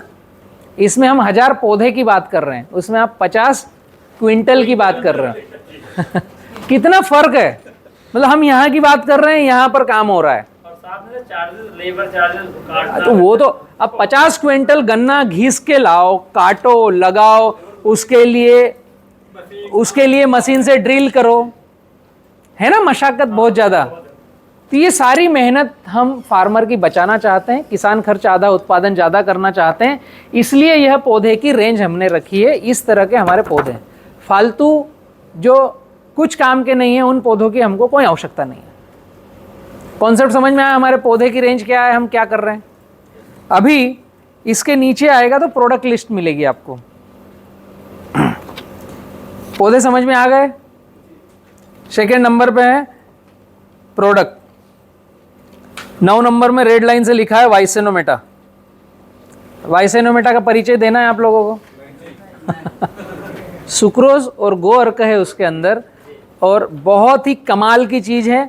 पूरे विश्व में कई सारे देशों में इसकी डिमांड चालू हुई है और ये हमारा पेटेंसी प्रोडक्ट है, हमने पेटेंट के लिए अप्लाई किया है। ये बी किसान ग्रुप के पास कहीं नहीं मिलेगा, अगर कहीं है तो वो डुप्लीकेट है, उसमें वो चीज़ आएगी नहीं, ये मान के चलो आप। भोजन का भी काम करता है, स्प्रे का भी काम करता है, बैक्टीरिया एक्टिविटी का भी काम करता है, मल्टीपर्पस है ये। और सबसे बेहतर हर फसल के लिए मिट्टी के साथ इसका स्प्रे, हर फसल हर बीमारी का इलाज, वीएम स्प्रे, वाइसेनोमेटा और मिट्टी का स्प्रे। इसके लिए जब आप कंप्लीट स्टार्टअप हो जाओगे तो जो व्यक्ति अपने क्षेत्र में अर्निंग के लिए बढ़ेगा आगे, किरण भाई को जाने के बाद ही आप अप्लाई करो और वाइसेनोमेटा के डेमो पाउच बुलाओ और खुद अपने खेत में डेमो ट्रायल लो, उनके वीडियो बनाओ। बाकी आप जिस जगह पर काम करना चाहते हो उन किसानों के प्लॉटों में डेमो डालो। आप बोलो मत क्या हो रहा है, नीचे से बोलने दो क्या हो रहा है। हमको डेमो पहुंचाना है, मिट्टी का स्प्रे बना करके उनके खेतों में स्प्रे करवाना है और वीडियो बनाना है कि पहले फसल कैसी थी, स्प्रे होने के बाद फसल कैसी है। किसी को भी वाइसेनोमेटा आपको बेचने जाने की आवश्यकता नहीं है। हाँ, आप जिस गांव में रहते हो हर फार्मर को यह पता होना चाहिए कि फसल में मिट्टी का स्प्रे जरूरी है, मिट्टी का स्प्रे के फ़ायदे क्या है, ये अवेयरनेस आपको पहुंचाना जरूरी है। उसके लिए अगर डेमो की आवश्यकता है तो किरण भाई से डेमो मटेरियल मंगवा लो और डेमो डलवाओ, उसका हम कोई चार्जेस नहीं लेंगे। बट उनके वीडियो आना चाहिए स्प्रे करने के पहले के और स्प्रे करने के बाद के। समझ में आया? फसल कोई सी भी हो, हर फसल पर हर इलाज है, एक ही लाइन है इसकी, हर फसल पर हर इलाज, वीएम स्प्रे। ठीक है सर, हमने धान लगाया है तो उसमें 4 स्प्रे किया है और कोई भी फर्टिलाइजर नहीं यूज किया है। ओके। और अपने खुद हमने स्वयं वर्मी कंपोस्ट बनाया था तो वही हमने 10 कुंटल डाला है। ओके। बहुत अच्छा था। तो जो नॉर्मल आप बिना स्प्रे किए हुआ धान कर रहे थे और ये मिट्टी का स्प्रे करके किया वीएम स्प्रे, इसमें फ़र्क दिख रहा है कुछ? तो यही चीज़ें वीडियो के माध्यम से भेजना है। सब में कोई न कोई रोग आया है पूरे गांव में हमारे, हमारा ही धान बिल्कुल निरोगी है। अभी ये रिजल्ट आप लोगों के पास है, बट ये केवल आप तक मत रखो। अभी जिस व्यक्ति ने भारत में ये मिट्टी के स्प्रे की इजाद करी उनका नाम है चेंतला वेंकटा रामारेड्डी। वो तेलंगाना स्टेट के हैं, आंध्र प्रदेश के हैं, बट वो किसानों तक पहुंच नहीं पाए। तो उनकी खोज उनके घर पर ही है। पद्मश्री मिला है उनको, पेटेंसी मिला है, जॉर्ज डब्ल्यू बुश उनके घर आकर के उनको अमेरिका ले जा करके उनकी अमेरिका की फसलों में मिट्टी का स्प्रे कराया, बट किसानों तक नहीं पहुंचा ना। किसानों तक क्या है? मार्केट की डब्बियाँ। तो वो डब्बियाँ को हमें रहने दो अपनी जगह, बट हमें किसानों तक जो आपके खेत में हुआ ये किसानों तक पहुंचाना है कि भैया मेरे खेत में ये हुआ। वो पहुंचेगा कब? वीडियो के माध्यम से।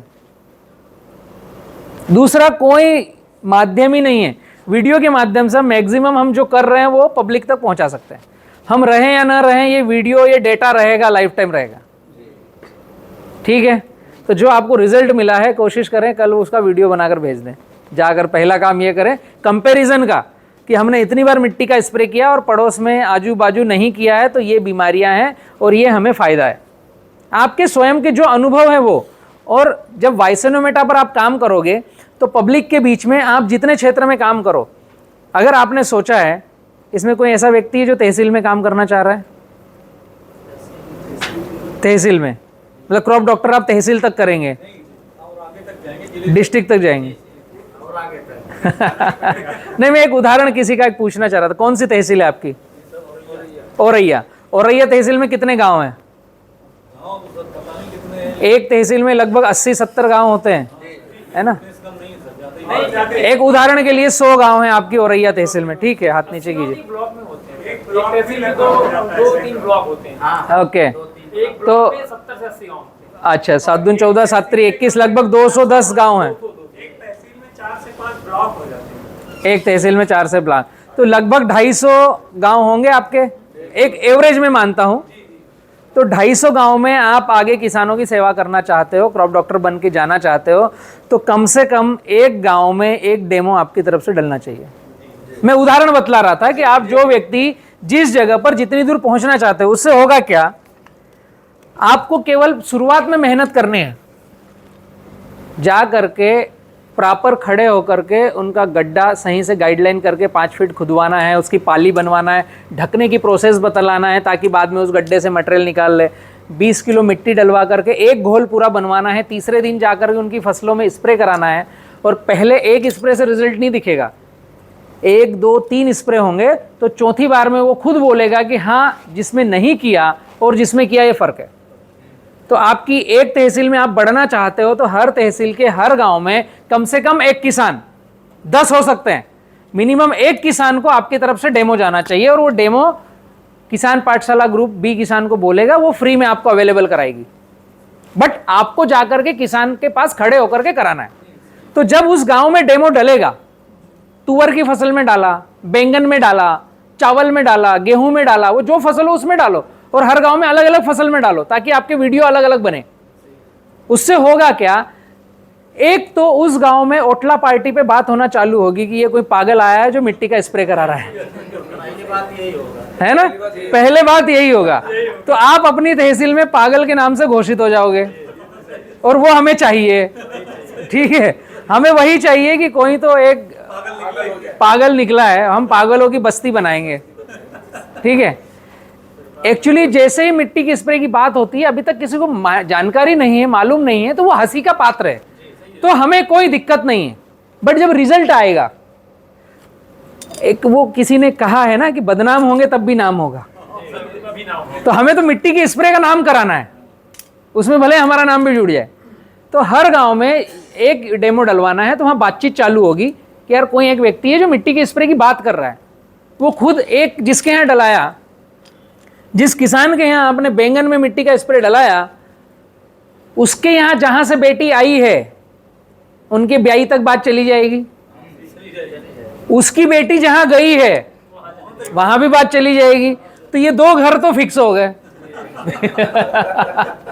आपको बात नहीं भेजनी है, वो जिसके यहाँ डाला एक ये ब्याही और एक ये ब्याही, ब्याही जहां है वहां के ब्याही वहां तक बात अपने आप चली जाएगी, आपको भेजने की आवश्यकता नहीं है। और ये 100 गांव में आपका नाम हो गया, किसान पाठशाला से कोई व्यक्ति है वो पहुंच गया, और वहां पर जब रिजल्ट निकलेगा, जरूरी नहीं है कि 100 गांव में 100 के यहाँ रिजल्ट निकले, हो सकता है 50 के यहाँ रिजल्ट निकला, 50 के यहाँ क्वेश्चन आएंगे, यार मेरे यहाँ तो मैं देख नहीं पा रहा हूँ, तो आपके सीखने की बात होगी, आपके सीखने की बात होगी कि उसके यहाँ गन्ने की फसल में क्यों रिजल्ट नहीं दिखा। आप हमसे काउंटर करोगे कि भैया मैंने वो गन्ने की फसल में 5 एकड़ लगा था, आधे एकड़ में मैंने वीएम स्प्रे कराया, रिजल्ट नहीं दिख रहा। तो हम क्वेश्चन आंसर करेंगे, हम सीखेंगे क्यों नहीं दिखा, आपका तरीका क्या था, बीमारियां क्या है। किसी के ऊपर थोपना नहीं है, हमको तो सीखना है। हम डीप तक जाएंगे ना कि आपने स्प्रे किया तो उसमें गड़बड़ी कहाँ हुई, करने के तरीके में, या उस फसल पे लागू नहीं हो रहा है। क्योंकि मैंने तो जब से इसको एडॉप्ट किया है, मैंने तो सारी फसलों में करके देख चुका हूं, मैं संतुष्ट हूं, इसलिए खुले मंच पर सबके सामने बोलता हूं, कोई दिक्कत नहीं है प्रैक्टिकल करने के बाद। लेकिन आपको कॉन्फिडेंस कब आएगा, जब आप अपने क्षेत्र में, अपने गांव में डेमो कराओगे, खुद अपनी आंख से रिजल्ट देखोगे। मैं जितने कॉन्फिडेंस लेवल से बोल रहा हूं, इतना कॉन्फिडेंट आप कब होगे, जब आप 10 डेमो रिजल्ट देख लोगे, ताकि आप किसी को भी काउंटर कर पाओगे। क्योंकि जब ओटला पार्टी में बात होगी, हंसी होगी, तो पहले आपके गांव में भी बात आएगी, भाई क्या कर रहे हो, क्यों किसानों को फंसवा रहे हो, क्यों मरवा रहे हो, पहले ही किसान पागल है। वो जो बोल रहा है उसको मालूम नहीं है वो क्या बोल रहा है, वो बोलेगा क्या, क्यों फंसवा रहे हो, क्यों मरवा रहे हो, पहले ही किसान मरा हुआ है, उसको पता ही नहीं उसके सेंटेंस क्या है। अरे मरा हुआ, तेरे से पैसे लूट लिए क्या, फिर फंसाया मतलब तेरे से 50,000 1 लाख लेकर कहीं दलवा दिया, क्या किया, यही किया ना कि 1000 रुपए की डब्बी मत खरीद, खेत के बाहर गड्ढा कर, मेहनत कर, फ्री का स्प्रे कर, केवल एक टेक्निक बतलाई ना, क्या किया आपने। बट बोलने वालों को पता नहीं रहता, वो कुछ भी बोलेंगे, तो हमें चिल मारना है ठीक है भाई, रिजल्ट देख रहा फिर बात कर रहा। जरूरी नहीं है कि हर आदमी हम कहें वो करे, बट हम जिसके साथ जाएं उसको प्रूफ करें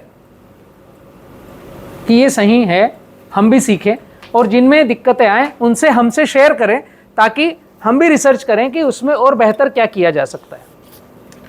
जैसे गन्ने की फसल की मैं बात करूं आपको, गन्ना लगाने के बाद,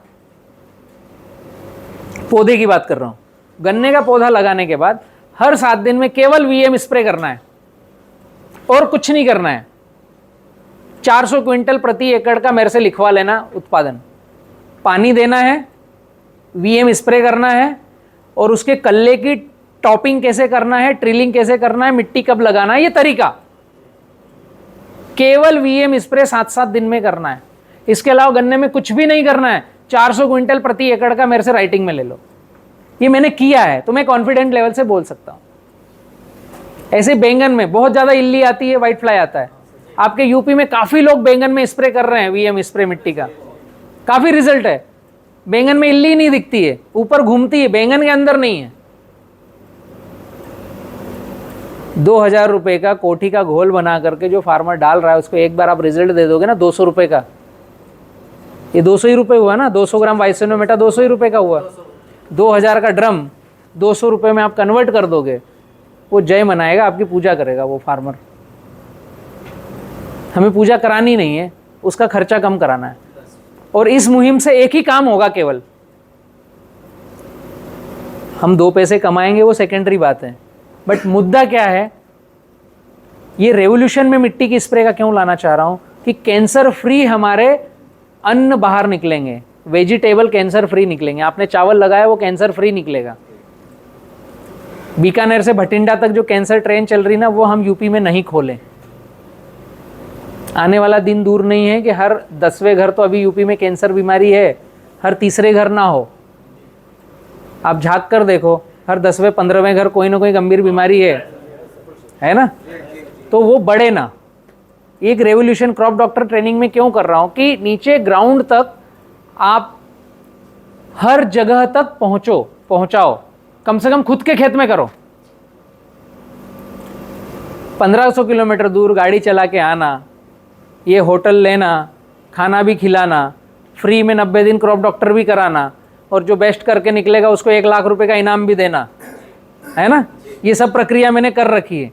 तो उसका उद्देश्य एक ही है कि हम पूरे भारत में केमिकल रसायन मुक्त अन्न की शुरुआत कर रहे हैं 2023 की सदी में। और आपको किसी को भी बीएससी एजी करने की आवश्यकता नहीं है, आपको डॉक्टरेट ऐसे ही मिल रहा है, अभी सर्टिफिकेट भी मिलेगा। मैंने भी नहीं किया है तब भी मेरे को डॉक्टरेट मिल गया है। सर इसमें एक बात बताना चाहेंगे कि सर एक प्रॉब्लम भयंकर आती है कि जैसे किसान को बताइए आप कि ये वीएम स्प्रे करिए, लेकिन वो उसमें मिट्टी वाली सबसे बड़ी समस्या आती है। अब क्या मिट्टी वाली समस्या? मिट्टी खोदे कौन और कैसे खोदे, वो बात को तुरंत मान लेगा, लेकिन आपके जाने के बाद वो ना मिट्टी खोदेगा, और हो सकता है आपका पैकेट हमने पैकेट देना नहीं है। करना क्या है मैं बतलाता हूँ। मैं प्रश्न समझ गया कि आप जा करके बात बता करके डेमो का पैकेट दे के घर आ गए। पैकेट देना ही नहीं है, बात करना है, कॉर्नर मीटिंग लेना है। जो किसान आपसे जुड़े हों, आपके क्षेत्र का एक व्हाट्सएप ग्रुप है, उसमें उसको ऐड करना है। अभी आप जो सिलेक्ट होंगे, जो कुछ आप में से तो ऐसे हैं जो खुद की खेती के लिए सीख रहे हो, और कुछ ऐसे हैं जो किसान पाठशाला के लिए काम करना भी चाहोगे, आगे किसानों तक पहुंचना चाहोगे, तो आपको उसका एडमिन बन के आपके क्षेत्र के किसानों का ग्रुप बनाना है। उनमें उन किसानों को डालना है, उनमें किसान पाठशाला के जो वीडियोज़ है वो लिंक भेजना है, अगले को बोलना है भाई इसको देखते रहे। तो शुरुआत कहाँ से होगी? किसान तक वीडियो पहुँचाकर उसको दिखाने की। फिर आप जिस गाँव में हो, पहले उस गाँव में आपने अपने खेत में किया, तो आपका प्रूफ वाला वीडियो भेजना है। उस गांव में जहां हो वहां पर जो अलग अलग फसलें हैं उनको पकड़कर खड़े रह करके 1-2 से गड्ढा करवाना है, भाई खोद, मैं खड़ा हूं। शुरुआत डेमो की ऐसे होगी। डेमो पाउच देकर आने से डेमो की शुरुआत नहीं होगी। वो तो आपने अपने पैर पे कुल्हाड़ी मार ली, वो पाउच किसी को डलवाते तो काम में आता। हाँ नहीं सर, 2 जगह तो हमने खुद करवाना पड़ेगा। तो शुरुआती चरण में आपको 5 फीट का गड्ढा करवाना पड़ेगा खेत के बाहर, सॉफ्ट जगह जहां कभी कोई कल्टीवेशन नहीं हुआ है। कम से कम 5-7 होगा, अच्छा है, मिनिमम 5।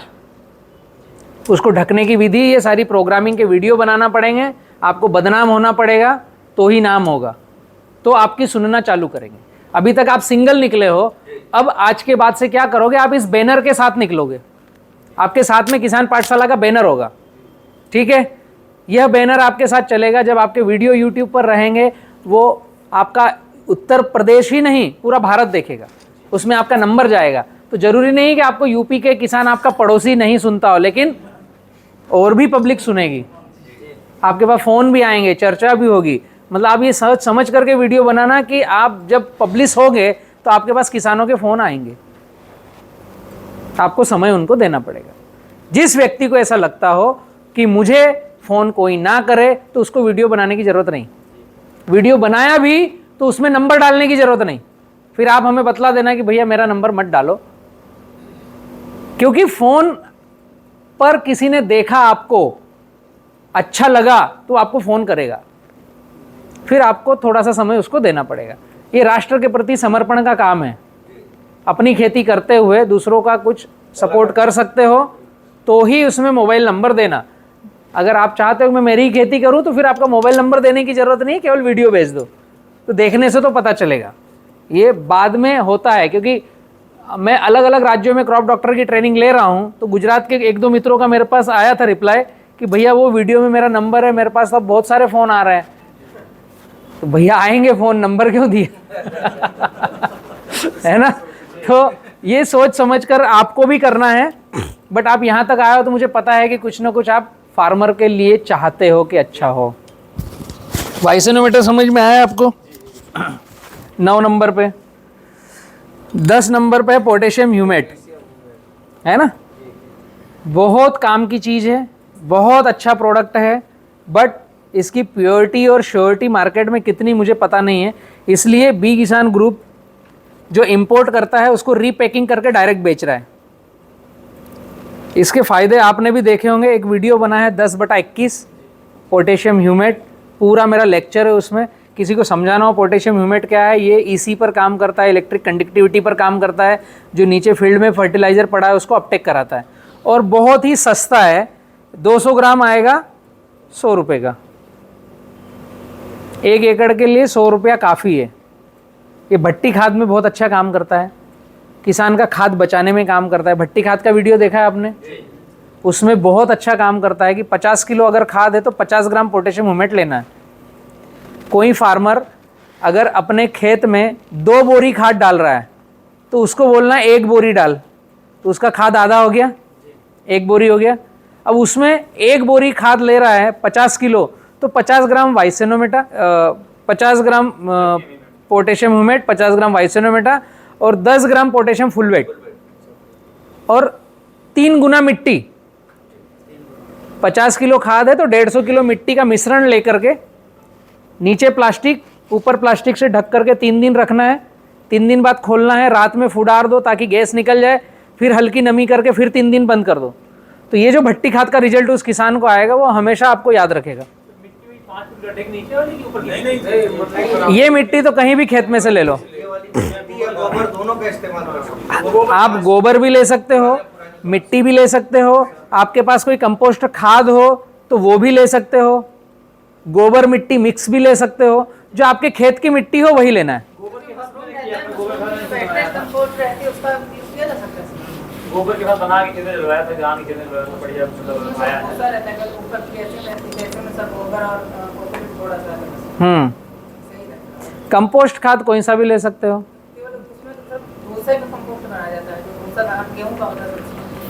किसमें? हाँ, वो कच्चा अगर गेहूं का भूसा है तो उसकी ज़रूरत नहीं है, वो कंपोस्ट बना हुआ है तो ले सकते हो। मशरूम की थैलियां जब आप बनाते हो ना तो कच्चा उसमें भूसा भरते हो आप, पका हुआ नहीं भरते हो। तो कच्चा नहीं लेना है, भट्टी खाद बनाने में कच्चा नहीं लेना है, पका हुआ लेना है। काला कचरा लेना है, पीला कचरा नहीं लेना है। सड़ गया हो तो ले सकते हैं, सड़ गया हो तो ले सकते हैं। तो ह्यूमेट और फुलवेट के अनेक फ़ायदे हैं। फुलवेट किसी भी प्लांट में कॉम्प्लेक्स का काम करता है। जो पोटेशियम फुलवेट है ना, ये अपने घर तो बनता नहीं, फिर भी अपन इंपोर्ट करके दे रहे हैं क्योंकि फार्मर तक पहुंचाना जरूरी है। अभी किसी भी किसान ने कोई सा भी खाद डाला किसी भी फसल में, किसान को नहीं मालूम है कि गेहूं में एनपीके कितना अपटेक होना चाहिए। अपटेक मतलब पौधे ने कितना उठाना चाहिए। एप्लीकेशन उसको पता है कि मैं डालूं कितना, वो भी कहाँ से पता है? दुकान से। दूसरा पड़ोसी से, तीसरा जेब के बजट से। मतलब डालना कितना है, किसान को ये पता है ना कि उसको ये मालूम है कि 1 एकड़ उसने गेहूं बोया है या चावल बोया है या पपीता लगाई है, तो खाद कितना डालना है, उसका जेब का बजट उसको अप्लाई करेगा कि कितना डालूं। दूसरा, उसके पड़ोसी ने अगर पपीता लगाई है तो वो गाइड करेगा, मैंने 2 बोरी डाली थी तो ये अपना दिमाग लगाएगा मुझे 2.5 डालनी पड़ेगी, क्योंकि इसने 2 डाली ना, इससे आगे तो मुझे रहना पड़ेगा। पर उसने बोला नहीं है, पर यहीं से चलेगा, मुझे 2.5 डालना पड़ेगी। और फिर जिससे बीज लिया दुकानदार, तो उसको डालना पता है, पौधा उठाएगा कितना ये नहीं पता है, तो उठाना कितना है ये फुल वेट करवाता है। कॉम्प्लेक्स कि कम ज़्यादा डल गया, आगे पीछे डल गया, तो फुल वेट क्या करता है, उसको बैलेंस करके प्लांट को सही से अपटेक कराएगा। ये हमारी बॉडी में भी काम होता है। एक विज्ञापन आता था ना, आई एम कॉम्प्लान बॉय, ऐसे कॉम्प्लेक्स जो अनइवन न्यूट्रिशन है उसको बैलेंस करके बॉडी में देना। अभी पता कैसे चलेगा, आपका अंगूठा ऊपर लाओ, ये नाक पे लगाओ, रगड़ो यहाँ पे थोड़ा सा, ऐसे मसो, अब इसकी खुशबू लो, आई कुछ खुशबू आई, ये पोटेशियम फुलवेट की खुशबू है। फुल्विक एसिड हमारी पूरी बॉडी से रस्ता रहता है, ये ज़्यादातर यहाँ पर रस्ता है नाक पे, और कहीं भी रगड़ोगे तो थोड़ी सी अलग आएगी, ये फुलवेट है। यही प्लांट की भी आवश्यकता है, यही हम ह्यूमन बॉडी की भी आवश्यकता है। कॉम्प्लेक्स बनाना, जितना भी न्यूट्रिशन मैंने अभी सुबह जो भी नाश्ता किया, अभी यहाँ पर जो नाश्ता मिला, अब जो खाना खाऊंगा वो मेरी बॉडी में जहाँ भी जाएगा, फुल्विक एसिड अगर मेरी बॉडी में सही है तो उसका बैलेंसिंग होगा। ऐसे प्लांट में फुल्विक एसिड अगर सही है तो हमने डाला कुछ भी, टॉक्सिन नहीं बढ़ेगा, बैलेंस में रहेगा। तो बैलेंस में रहेगा तो पौधा रोगों से लड़ने की क्षमता रखेगा, बीमार नहीं पड़ेगा। उत्तर भारत में इसकी बहुत सख्त आवश्यकता है, क्योंकि उत्तर भारत में एक्सट्रीम टेम्परेचर है, बहुत ज़्यादा ठंड है, बहुत ज़्यादा गर्मी है। अप्रैल मई में चिल गर्मी, दिसंबर जनवरी में चिल ठंड, अति है दोनों जगह। तो प्लांट बैलेंस कैसे होगा? फुलवेट से। कॉन्सेप्ट समझ में आ रहा है? फार्मर को अवेयरनेस देना है, उसकी मर्जी हो तो मार्केट से फुलवेट ले, उसकी मर्जी हो तो आपसे ले। उसको फुलवेट की प्रेजेंस बतलानी है कि क्या मतलब है फुलवेट का, वो काम क्या करता है बॉडी में प्लांट की, ये बतलाना है। मार्केट में शायद फुलवेट इस आसानी से मिलता नहीं होगा जो हम दे रहे हैं। हाँ, पोटेशियम फुलवेट चाहिए, फुल्विक एसिड नहीं चाहिए। नाम से आता है, उसमें सर क्वांटिटी और बहुत डिफरेंस होता है, कई चीजों का मिक्सचर होता है, नहीं चाहिए वो। भैया आपने ह्यूमेट और फुलवेट में दोनों में पोटेशियम लगा दिया सर, इसका मैंने नहीं लगाया है वो आता ही है, ये ओरिजिनल उसका नाम है। जो कंटेंट बनता है ना, पोटास के साथ ह्यूमेट है, पोटास के साथ फुलवेट है। पोटेशियम, पोटास का बैग हुआ, उसके अंदर कंटेन है पोटेशियम, तो ये पोटेशियम ह्यूमेट, पोटेशियम के साथ ह्यूमेट बना हुआ कॉम्बिनेशन। नॉर्मल ह्यूमिक एसिड और इसमें फर्क है, नॉर्मल में वो ह्यूमिक एसिड हो गया, पोटास नहीं है उसमें। ये पोटेशियम फुलवेट मतलब इसके साथ पोटेशियम इनबिल्ड है। पोटेशियम जिसके साथ इनबिल्ड होगा वह प्रोडक्ट रोग प्रतिकारक क्षमता बनाता है प्लांट के अंदर। और ये मैंने लगाया नहीं है ऐसा हम बुलाते हैं, उसका कंटेंट है ये, ठीक है, ये केवल नाम नहीं है, ये उसका कंटेंट है। पोटेशियम और ह्यूमिक का, तो ह्यूमिक को और उसमें एसिड और ह्यूमिक का हो गया पोटेशियम फुलवेट, तो पोटेशियम और फुलवेट का कॉम्बिनेशन है, और ये पोटेशियम ह्यूमेट, तो पोटेशियम और ह्यूमेट का कॉम्बिनेशन है। पोटेशियम और ह्यूमेट दोनों है, पोटेशियम और फुलवेट दोनों है। मार्केट में जो आता है एसिड आता है, एसिड और हाँ, उसमें acid, right right right right. हाँ, मार्केट में वो जो दे रहे होंगे वो नाम से देंगे जो उसमें कंटेंट होगा। नहीं, ये किया ही जाना है। तो जैसे अगर मैं पोटेशियम ह्यूमेट को अगर अप्लाई कर रहा हूँ, तो क्या ह्यूमिक एसिड जो मैं डाल रहा हूँ खेत में, उसको ब्लॉक करना है, नहीं लेना कि रखना है कुछ? फिर दोनों की आवश्यकता नहीं ना, इसमें ह्यूमेट हो गया। इसमें अगर आप पोटेशियम ह्यूमेट पीएच ड्रेंचिंग करते हो बी किसान का लेकर के, तो फिर मार्केट से और एक्स्ट्रा ह्यूमिक एसिड लेने की आवश्यकता नहीं है। पोटेशियम फुलवेट अगर बी किसान का हम यूज़ कर रहे हैं और महीने में एक बार किसी भी फसल में गुड़ गोबर गोमूत्र दे रहे हैं, तो तो फिर मार्केट से माइक्रोन्यूट्रिएंट्स भी लेने की ज़रूरत नहीं है, फुलविक एसिड भी लेने की ज़रूरत नहीं है। फिर 2 जगह पैसे मत लगाओ, है ना। ये फार्मर को भी समझाना है। मतलब इस चीज को अप्लाई करने के लिए हम बाकी चीजों को ब्लॉक करेंगे। बिल्कुल, पैसा बचाएंगे ना हम। समझ में आया ये कॉन्सेप्ट? 11/21 वाला वीडियो देखोगे तो आपको समझ में आएगा। पूरा फुल वेट का मैंने इबारत दे रखा है। 11/21 किसान पाठशाला, ये वीडियो आप देखोगे तो पूरा समझ में आएगा आपको। 12 नंबर पे बंच कवर। केले की खेती जो करते हैं उनको यूपी में बंच कवर लगाना अति आवश्यक है।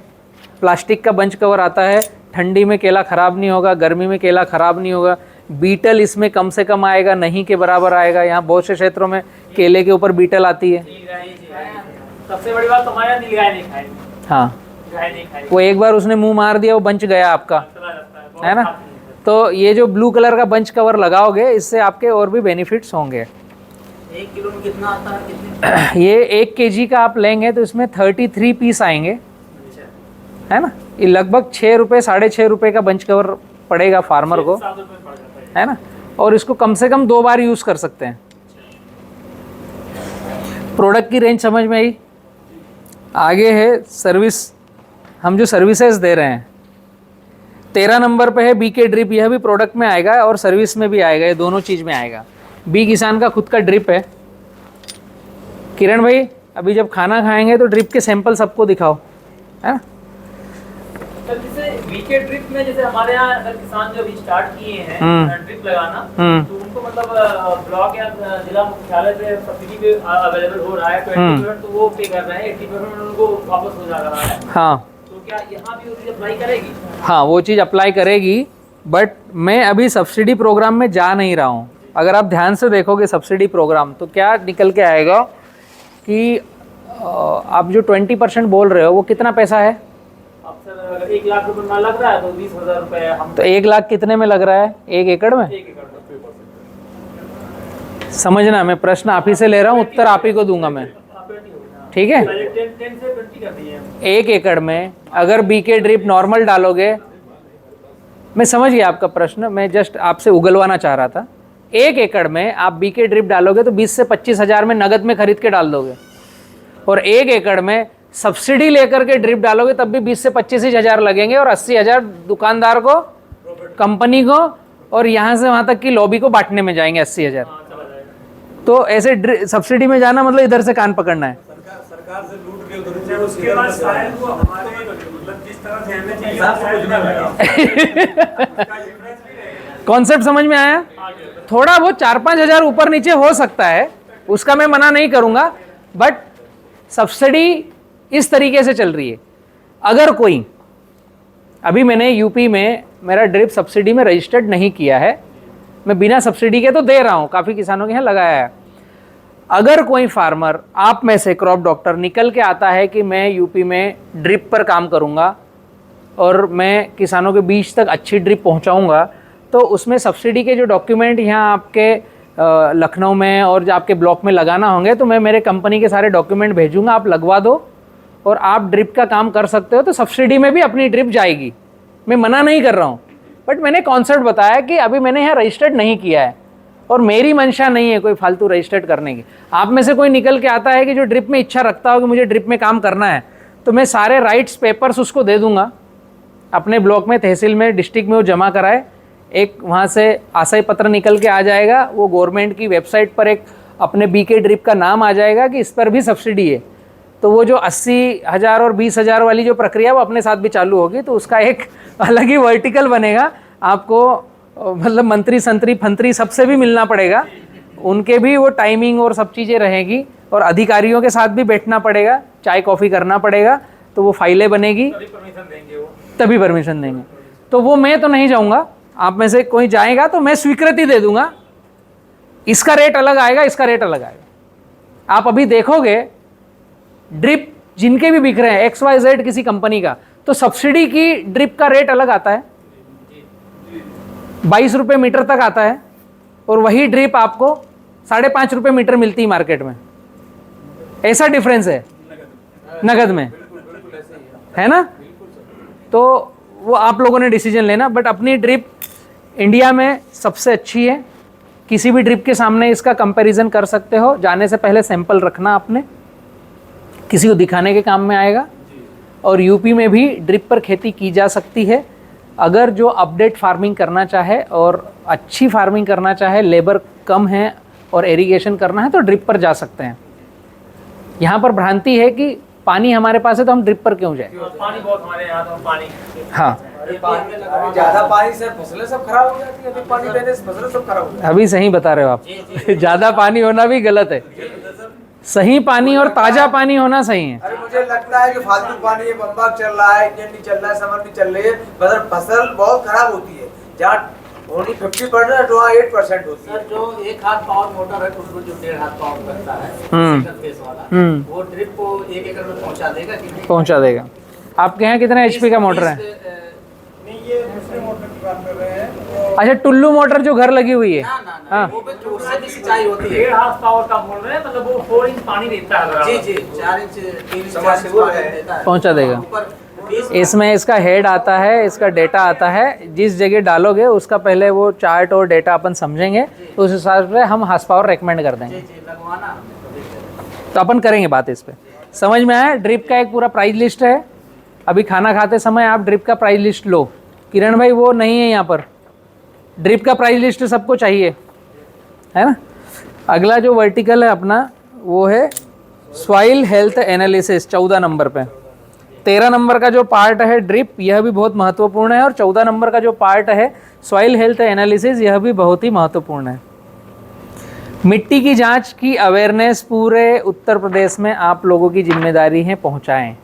पहले आपको मालूम होना चाहिए कि मृदा परीक्षण क्या होता है। और बी किसान ग्रुप पूरे भारत से कहीं से भी सैंपल आता है तो हम जांच करते हैं, उसके लिए किसान को आने की ज़रूरत नहीं है। सैंपल कैसे लेना ये जानकारी है जी। पूरा जो एक अपना खेत है ना, 5 एकड़ से छोटा होना चाहिए। 5 एकड़ के ऊपर होगा तो 2 पार्ट करना है। उसमें मेड़ से 5 से 10 फीट जगह छोड़ देनी है, वहाँ से मिट्टी नहीं उठानी है। हाँ, ये जगह छोड़ दी। अब यहाँ से अलग अलग जगह से मिट्टी कहीं से भी उठा लो, 8-10 जगह से रेंडमली कहीं से भी उठा लो। ज़मीन की तैयारी हो चुकी है, उसके बाद में कल्टीवेशन हो गया है, उसके बाद में 4 इंच मिट्टी हटाना है, 1 मुट्ठी उठाना है, थैली में डालना है। फिर थोड़ी दूर आगे गए, 4 इंच हटाना है, 1 मुट्ठी उठाकर डालना है, फिर 4 इंच हटाना है, 1 मुट्ठी। तो ऐसे एक प्लॉट से आप अगर मिट्टी लोगे तो 2.5 से 3 किलो मिट्टी होगी। ठीक है, ये 2.5 से 3 किलो जो मिट्टी होगी, ये अगर गीली है तो छाँव में सुखाना है। उसमें बड़ा पत्थर, लकड़ी, प्लास्टिक, लोहा कुछ हो तो उठाकर बाहर करना है। अगर कड़क है तो उसको पोटली में बांधकर लक्कड़ से कूटना है, सुखाना है। अब वो जो ढेरी बनेगी, अब जो वो मिट्टी आपने ली है उसका 2-3 किलो का ढेर बनेगा। सैंपल तो ले लिया आपने, उसका छोटा रूप कैसे करें? तो ये जो 2-3 किलो की ढेरी है, मिक्स करना है और आधा फेंकना है। 3 किलो है तो 1.5 किलो बनेगा। फिर इसको मिक्स करना है, हाँ, फिर इसमें से आधा फेंकना है, तो ये बन गया 1.25 किलो। फिर इसको मिक्स करना है, फिर आधा फेंकना है, तो ये बन गया आपका 250-300 ग्राम। अगर 300 ग्राम से ज़्यादा है तो एक बार मिक्स कर लो, फिर आधा फेंक दो। 150 से 200 ग्राम सैंपल का एक पाउच बनाओ, बी किसान पर एड्रेस पर आप कोरियर करो, मिट्टी की जांच की रिपोर्ट आपको आ जाएगी। बी किसान का एड्रेस यहाँ पर दे रखा है, ये ऊपर छत पे है ना। किसान को भी बताओ तो 200 ग्राम का सैंपल कोरियर करवाना है। उसके रेट लिख रखे हैं कि आपको पीएच और कार्बन देखना है या पूरा न्यूट्रिशन एनालिसिस करना है या ऑडिट करना है, तो कितने की जांच कौन सी होगी। तो क्या सॉइल ऑडिट में जो है ये इसमें पीएच और कार्बन और सब आएगा। एनालिसिस में भी सब आएगा। सॉइल ऑडिट में ज़्यादा जांचें होगी, दोनों में फ़र्क है। एक तो आपका हुआ सॉइल एनालिसिस, है ना, सॉइल न्यूट्रिशन एनालिसिस जो 600 रुपये का होता है, जिसमें NPK, कैल्शियम, मैग्नीशियम, सल्फर, इनकी जांच आएगी, पीएच की आएगी, TDS की आएगी, EC की आएगी। दूसरा है सॉइल ऑडिट। तो सॉइल ऑडिट मतलब कि आपकी पूरी खेती को हम नियंत्रण कर कर बात करते रहेंगे। सॉइल ऑडिट मतलब एक पैकेज हो गया। आपने उदाहरण के लिए 1 एकड़ का केला लगाया, तो केला लगाने के पहले आपकी सॉइल टेस्ट करेंगे, केला लगा हुआ है जब करेंगे, केले की उम्र आगे बढ़ गई तब करेंगे, केला निकल गया तब करेंगे। मतलब एक 12 महीने की फसल में 4 बार करेंगे, कम से कम 4 से 5 बार, तो वो पैकेज हो गया। ताकि फसल लगाने के पहले आपकी जमीन की स्थिति क्या थी, फसल लगाई तो क्या स्थिति है खड़ी फसल में। हमने अभी तक किसानों ने यह समझा ही नहीं है कि मिट्टी की जांच खड़ी फसल में करनी चाहिए। हमें सिखाया गया है कि फसल लगाने के पहले गर्मी में जांच करा लो एक बार, वो भी कोई कराता नहीं। ये पूरे सर्वे में हमने किया है सर, हमारी पूरी तहसील में 25 साल पहले सॉइल टेस्टिंग हुई थी। वो भी ऊसर सुधार एक कार्यक्रम चला था, तो उस कार्यक्रम के दौरान वो ले गए थे और फर्जी या जैसी भी है सॉइल टेस्टिंग किया तो था, फर्जी बोलने की जरूरत नहीं, कम से कम किया तो था। ये बता रहे हैं लगभग हमारे एरिया में 100 नहीं 90% किसानों के पास सॉइल हेल्थ कार्ड है, लेकिन उसमें से 90% जो सॉइल हेल्थ कार्ड उनके पास बिना सैंपल दिए ही कार्ड पर लिख कर आ गया। 1% लोगों ने भी अपने खेत का सैंपल नहीं किया। तो ये जो प्रक्रिया है किताबों में बहुत अच्छी है, बट हमें अब ग्राउंड तक पहुंचाना है। मिट्टी की जांच का महत्व बहुत है, फार्मर तक इसकी अवेयरनेस जाना चाहिए। तो 365 दिन फसल खड़ी हो तब भी करा सकते हैं, और किसान ने कम से कम साल में 3 ऋतुएं बदलती है, तो 3 बार मिनिमम कराना चाहिए। फसल खड़ी हो तब भी, फसल निकल जाए तब भी, और फसल लगाने से पहले। फसल लगाने से पहले खड़ी है और फसल निकलने के बाद, ताकि उसकी जो खेती का तरीका है, क्यों कराना चाहिए कि हमने केला लगाया और हमारी मिट्टी की जांच केला लगाने से पहले हमने करी तो उसका पीएच आया 6.5। अभी हमने केला लगा दिया, फसल चल रही है, 3 महीने बाद हमने जांच कराई तो 7.5 आया। तो फसल लगाने के पहले 6.5 था, वो अच्छा था। फसल लगाने के बाद 3 महीने हमने जो उसमें काम किया, फर्टिगेशन किया, इरिगेशन किया, तो उससे 1 पीएच बढ़ गया। 1 पीएच बढ़ना मतलब 10 टाइम बढ़ना होता है, 10 गुना हो गया वो। 1 बढ़ा मतलब 10 गुना हो गया वो। तो जिससे आप गाइडलाइन ले रहे हो उसको आप बोल सकते हो कि भैया पहले ये था, आप जो मेरे को तरीका दे रहे हो उसमें कहीं ना कहीं सुधार करने की आवश्यकता है, बढ़ क्यों गया। मिट्टी की जांच करने का मतलब क्या है कि पहले जो पीएच था उसमें 6.5 था, तो 6.5 ही मेंटेन होना चाहिए। अगर पहले जांच कराई और 8 है और खेती करते हुए भी 8 ही चल रहा है, तो भी हम बात कर सकते हैं कि भैया ये कम क्यों नहीं हो रहा है, क्योंकि पीएच होना चाहिए 6.5। कार्बन प्रतिशत अगर आपका 0.5 आया है तो आपकी खेती करते करते कार्बन प्रतिशत बढ़ना चाहिए, 1 तक जाना चाहिए। आप जिससे गाइडलाइन लोगे, यही फार्मर को भी समझाना है कि भैया जिससे भी गाइडलाइन ले रहा है उसको पूछ। भाई गाइडलाइन का मतलब क्या है, हम पूछते क्या है किसान, खाद कितना डालना है, दवाई कौन सी डालना है, ये पूछना ही नहीं है। पूछना क्या है, यही अवेयरनेस देना है कि मिट्टी की जांच कराओ। मिट्टी की जांच कराने के बाद पीएच क्या आया उसको एनालिसिस करो, ठीक है, जांच कराई रखी, अब खेती चालू करो। और जिससे गाइडलाइन ले रहे हो उसको बोलो कि भैया मेरा 8.5 पीएच आया है, मुझे गाइडलाइन ऐसी देना कि पीएच कम हो, उत्पादन अपने आप बढ़ जाएगा। आप बोलते हो कि मेरा उत्पादन बढ़ा, कितना खाद डालना, पैसे की चिंता नहीं। वो सबसे बड़ी गड़बड़ है, उसको तो मिल गया बकरा, अब पैसे की चिंता नहीं। अब वो तुमको वही पर्चियां देगा जिसमें उसका कुछ ना कुछ बस। तो हमें किसानों में अवेयरनेस देनी कि तुमको अपने डॉक्टर से पूछना क्या है। भाई डॉक्टर जांच क्यों कराता है, खून पेशाब की जांच क्यों कराता है, कि उसमें देखे और वही दवाई गोली दे डायग्नोस करके। तो हमने मिट्टी की जांच कराई तो उसमें जो रिपोर्ट में आया वो हम जिस डॉक्टर से गाइडलाइन लें उसको बोलना है कि हमें गाइडलाइन ऐसी देना है भैया कि हमारी ज़मीन स्वस्थ रहे, बिगड़े ना, खराब ना हो आगे। इसलिए सॉइल टेस्ट। तो सॉइल टेस्ट की आपको सभी को बहुत बड़ी जिम्मेदारी मैं दे रहा हूं कि एक तो मिट्टी का स्प्रे और दूसरा सॉइल टेस्ट, तीसरा भट्टी खाद।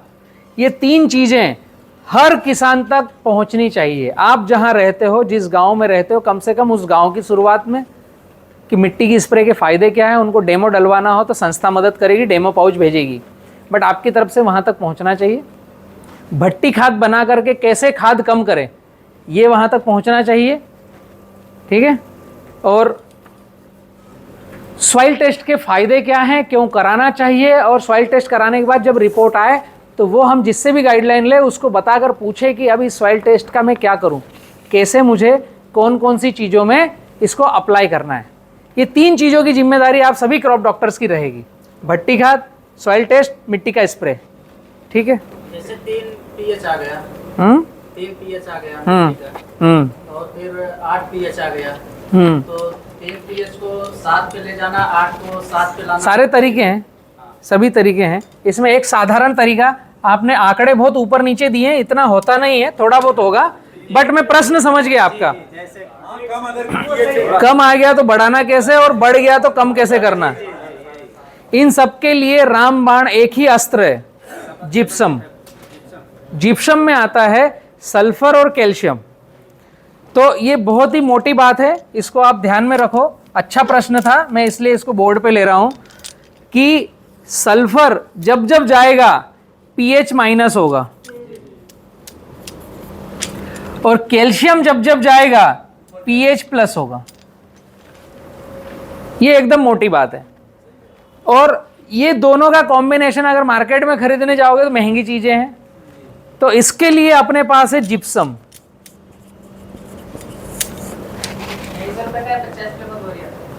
250 रुपए का, तो ये भी थोड़ा महंगा आ रहा है। आपको इकट्ठा होकर के गाड़ी बुलवाना चाहिए, टन में आता है ये। टन में आता है जी। 157 रुपए का 50 रुपए। वो अलग अलग जगह अलग अलग होगा, किसी ने बोरी का रेट अलग रखा होगा। सरकार का रेट है। हाँ, तो सरकार उसमें छूट भी तो है, 50 रुपए पर बोरी पड़ती है, 50 रुपए, हाँ 75 पड़ती है छूट। मैं कहीं जिप्सम की खदानों वालों के नंबर दूंगा आप लोगों को, मिल गया तो।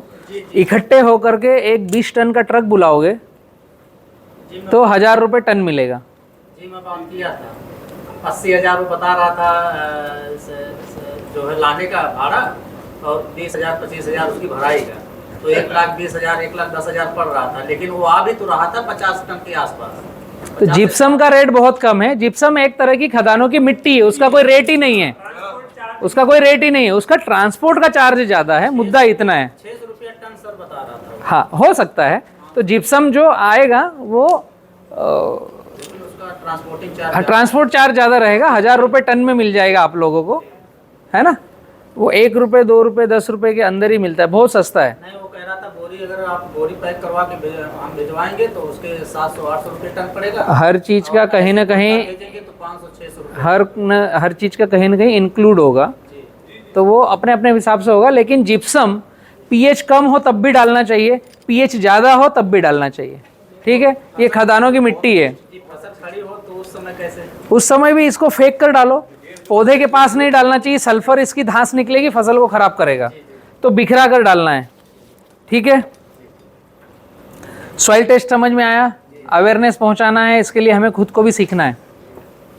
15 नंबर पे है BFS, balance fertigation software. BFS की जानकारी है आप लोगों को क्या है? BFS बी किसान ग्रुप का एक बहुत ही अच्छा वर्टिकल है, ये पूरा समझिए आप, मैं बतलाता हूँ अभी आपको। बैलेंस फर्टिगेशन सॉफ्टवेयर, किसी भी फसल में संतुलित भोजन सॉफ्टवेयर के माध्यम से मिलेगा तो वह फसल स्वस्थ चलेगी। ये किरण भाई ने आप सभी का सहर्ष स्वागत किया था, आप लोगों को पता चल गया? हटा दूं अभी इसको? ठीक है ना।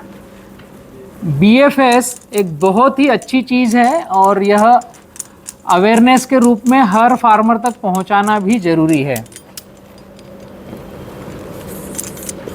बैलेंस फर्टिगेशन सॉफ्टवेयर, यह हम लेकर आ रहे हैं गन्ना, केला, पपीता, 3 फसलों में हम कंपलसरी कर देंगे। आप किसानों तक पहुंचाएंगे, आपको जानकारी होगी तब। मैं एक उदाहरण बतला रहा हूं BFS का, कि BFS होता क्या है, तो आपको अच्छे से समझ में आएगा। जैसे मैं उदाहरण ले रहा हूं केले की फसल का। केला, आप इसको नोट भी कर सकते हो, 50 टन अगर पकाना है तो 50 टन का केला नीचे मिट्टी से उठाएगा कितना, उतना खेत के बाहर जाएगा, है ना। तो 50 टन का एक सूत्र है, NPK, कैल्शियम, मैग्नीशियम, सल्फर। ये मुख्य पोषक तत्व आ गए दो पार्ट के, प्राइमरी एंड सेकेंडरी। ठीक है, तो केला लगता है 50 टन के लिए 2.5 एकड़ 1 हेक्टेयर में। कितना?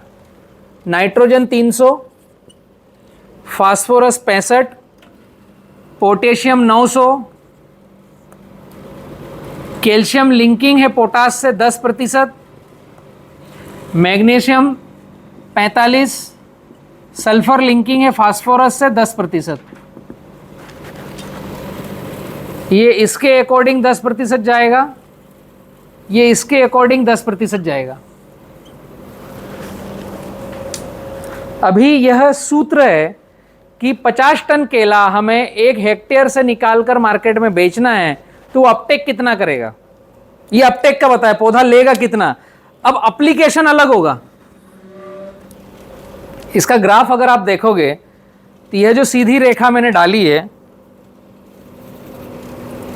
365, 900, 10%, 45, 10%। हार्ट बीट चलती तो ऐसा ग्राफ बनता है ना, समझ में आ रहा है? नाइट्रोजन 300, फास्फोरस 65, पोटास कहाँ है? 900 kg। केला पोटेशियम लविंग प्लांट है, बहुत ज़्यादा पोटास लेता है। कॉन्सेप्ट समझ में आ रहा है?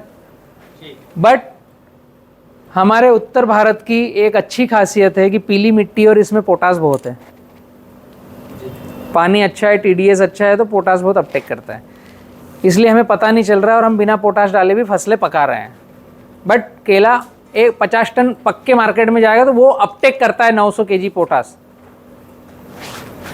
तो ये जो बैलेंस फर्टिगेशन का सूत्र है, जब कोई फार्मर हमसे जुड़ता है तो उसका एक रजिस्ट्रेशन होता है, उसके खेत की सारी जानकारी हम पूछते हैं। उदाहरण बतलाता हूं मैं, क्यों पूछते हैं, क्यों पूछना चाहिए। एक ही फार्मर है, एक तरफ लगी है मिर्च, एक तरफ लगा है मक्का। किसान एक ही है, एक तरफ मिर्च है, एक तरफ मक्का है। अभी ये दोनों फसलें निकाल दी और यहां लगा है पपीता।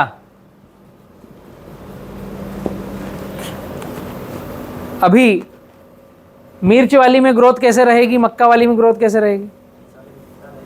मिर्च वाली थोड़ी स्पीड से चलेगी ना, मक्का वाली थोड़ी धीमे धीमे चलेगी, रुक रुक के चलेगी, क्योंकि मक्का ने कुछ ऐसी चीज़ें खा ली है उस मिट्टी से जो हमें पपीता को चाहिए था, वो नहीं मिल रहा है। मिर्च ने कुछ एक्स्ट्रा चीज़ें दी है जो पपीता को भगा रही है। जब यही बात हम सॉफ्टवेयर में डालते हैं BFS में, तो जो व्यक्ति BFS का रजिस्ट्रेशन कराता है उसको कुछ प्रश्न पूछते हैं। मिट्टी कैसी है, पानी कहाँ का है, पिछले साल कौन सी फसल थी, उसमें क्या आया, उसमें क्या बीमारियां थी, उसमें आपने कितना डाला, आपका टारगेटेड यील्ड क्या है, कितना पकाना चाहते हो पपीता, ड्रिप से दोगे पानी या फ्लड से दोगे, आपका बजट क्या है। बजट भी मायने रखता है, हम सॉफ्टवेयर में बजट भी लिखते हैं कि आपका पर पौधे का 50 रुपये का खर्चा करने का मन है, 25 रुपये का मन है, 100 रुपये का मन है। क्योंकि मैंने आप सभी को बतला दिया कि 3 DAP डाल दो, पता चला घर जाने के बाद किसी की कैपेसिटी 1 DAP की है, किसी की 5 की है, तो 5 वाला बोलेगा बलराम को कुछ आता नहीं, मेरे को ज़्यादा पकाना है ना। और जिसकी कैपेसिटी 1 से 1.5 DAP की थी वो बोलेगा ये बलराम तो बेवकूफ़ है, बहुत खाद डलवाता है। तो दोनों चीज़ों में गड़बड़ है, एक्चुअल उसका बजट अलग है। तो हम जब बैलेंस फर्टिगेशन सॉफ्टवेयर में गाइड करते हैं केले गन्ने पपीता में, तो हम फॉर्म भरवाते हैं कि भैया आपका बजट क्या है, 1 एकड़ में आपको खर्चा 1 लाख रुपए का करना है क्या, उस हिसाब से गाइडलाइन देंगे। तो ये सब कॉम्बिनेशन उसके हिसाब से कम होंगे या ज़्यादा होंगे, एक साथ सारा का सारा कम होगा। अभी फार्मर क्या करता है कि मैंने एक चार्ट दिया उसको 365 दिन का केले का, तो महंगी चीज़ कौन सी है, पोटास, इसको 0 करो, बाकी सब बैलेंस हो जाएगा। तो उधर खेत में बैलेंस बिगड़ेगा, उसमें बैलेंस क्या बिगड़ेगा, फसल ग्रोथ कर लेगी, यूरिया उतना ही डाला, फसल हाइट पे आ गई। जब फल निकलेगा तो डंडा सटक जाएगा। फास्फोरस अच्छा डाला, पेड़ बड़ा हो गया, उसने तने की मोटाई अच्छी ले ली, लेकिन केले का बंच छोटा आया। कभी ऐसा होता है ना कि तने की मोटाई बहुत अच्छी लेकिन बंच छोटा है, ये अनबैलेंसिंग फर्टिगेशन के परिणाम है। तो केवल पोटास महंगा है उसको कम कर दो और वही ज्यादा लग रहा है तो मैं बैलेंस में आ जाऊंगा, सभी इक्वल मात्रा में कम होगा। बजट हमारा 50 रुपए का है तो सभी को 50 रुपए में डिवाइड करके सॉफ्टवेयर आपको सर्टिफिकेट देगा कितना डालना है, मतलब एक पीडीएफ दे देगा कितना क्या डालना है। कॉन्सेप्ट समझ में आ रहा है? बीएफएस का क्या मतलब है, बैलेंस फर्टिगेशन सॉफ्टवेयर का। ऐसे ही गन्ने में है, ऐसे ही पपीता में है। हाँ, तो 3 फसल में तो हम इसको लेकर अभी आगे बढ़े हैं।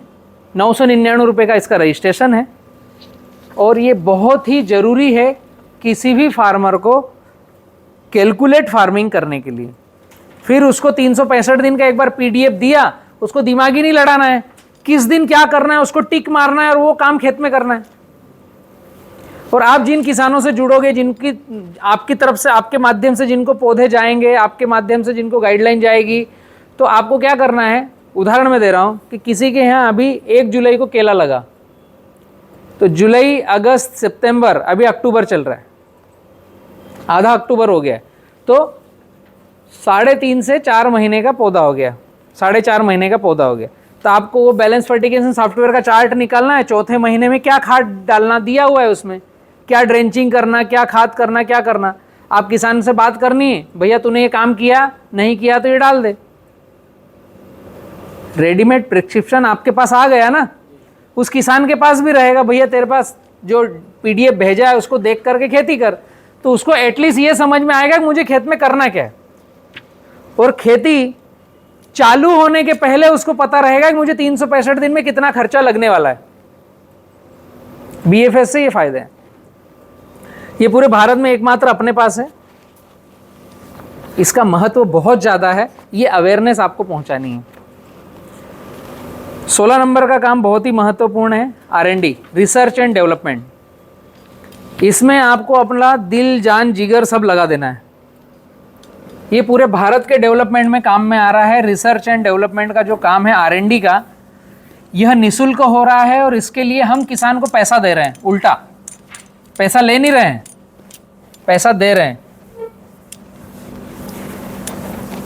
बहुत ही महत्वपूर्ण चीज़ है ये। जैसे आपको मिट्टी के स्प्रे की अवेयरनेस देना है, ऐसे R&D की अवेयरनेस देना है। और इसके लिए तो किसी से पैसा लेना ही नहीं है, पैसा देना है। उदाहरण बता रहा हूँ, R&D में हम क्या कर रहे हैं। आप जिस गांव में हैं, जिस तहसील में हैं, जिस जगह पर हैं, वहाँ के जो किसान आपको रिसर्च एंड डेवलपमेंट में साथ में जुड़े, उसको अपनी गाइडलाइन वो ले न ले, अपने से पौधा ले न ले, कोई ज़रूरी नहीं, फसल कोई सी भी हो, XYZ। अगर किसी ने आपके क्षेत्र में मक्का लगाया है तो मक्का लगाने के पहले का एक वीडियो, मक्का लग रही हो उस दिन का वीडियो, मक्का लगने के बाद क्या खाद डाला, क्या दवाई डाली उस दिन का वीडियो, मक्का की ग्रोथ हो रही है, उसने निंदाई गुड़ाई करी है उसका एक वीडियो, मतलब हर 3 से 4 दिन का एक वीडियो। मक्का की फसल है 90 दिन की और 120 दिन में कटेगी, तो टोटल 4 महीने की जो फसल है, 4 महीने में वो किसान चाहे तो 400 वीडियो दे। 120 दिन है तो 120 दिन का एक वीडियो तो दे सकता है ना। खेत में क्या काम हो रहा है उसका वीडियो, इतना ही चाहिए। हमारी गाइडलाइन ले या मत ले, मक्का में VM स्प्रे डाल या मत डाल, उसकी जरूरत नहीं। R&D कर रहे हैं पूरे भारत का कि यूपी में कोई किसान अगर मक्का लगाता है तो वो 120 दिन में क्या करता है, उसका एक डेटा बनेगा। उसको एक मिलेगी ID नंबर और एक वीडियो का 10 रुपए का टोकन हमारी तरफ से उसको फ्री में मिलेगा। 10 रुपए नहीं देंगे, 10 रुपए का टोकन देंगे। अभी उसने अगर 120 दिन में 120 वीडियो बना के दिए तो कितना हुआ, 1200 रुपए। अभी 1200 रुपए का टोकन वापस जमा करके अपने जो भी प्रोडक्ट है इनमें से कोई सा भी ले सकता है 1200 रुपए का, उसके लिए पैसे नहीं देना है। उसके वाइसेनोमेटा है, ह्यूमेट है, फिलवेट है, ड्रिप है, पौधे हैं, कुछ भी ले सकता है वो। समझ में आया? उसको हम दे रहे हैं टोकन। उस टोकन को इकट्ठा करके अपने से कुछ भी सामान वो ले सकता है, उसके पैसे देने की उसको आवश्यकता नहीं है। उसी के वीडियो का केवल उसने वीडियो बना के भेजा, तो ये हम अपने किसान पाठशाला चैनल पर उसकी एक आईडी नंबर के साथ एक प्लेलिस्ट बनेगी और उसके 1 2 3 4 5 6 7 8 9 10 वीडियो रहेंगे। इससे फायदा क्या? एक तो भारत सरकार इस पर डेटा कलेक्ट करके भारत के नवनिर्माण में काम में आगे जाएगी कि एक्चुअल में किसान ग्राउंड पर कैसा काम कर रहा है, पहला। दूसरा, ये वीडियो जब पूरा उसका खेती निकलेगा तो उस किसान को भी देंगे कि भैया तुमने देखो तुम्हारे खेत में क्या किया, तो अगली बार उसको पता चलेगा कहां गलती करी है, कहां सही काम किया है, तो अगली बार वो गलती नहीं करेगा। रिसर्च एंड डेवलपमेंट, ये प्रोग्राम का नाम है R&D।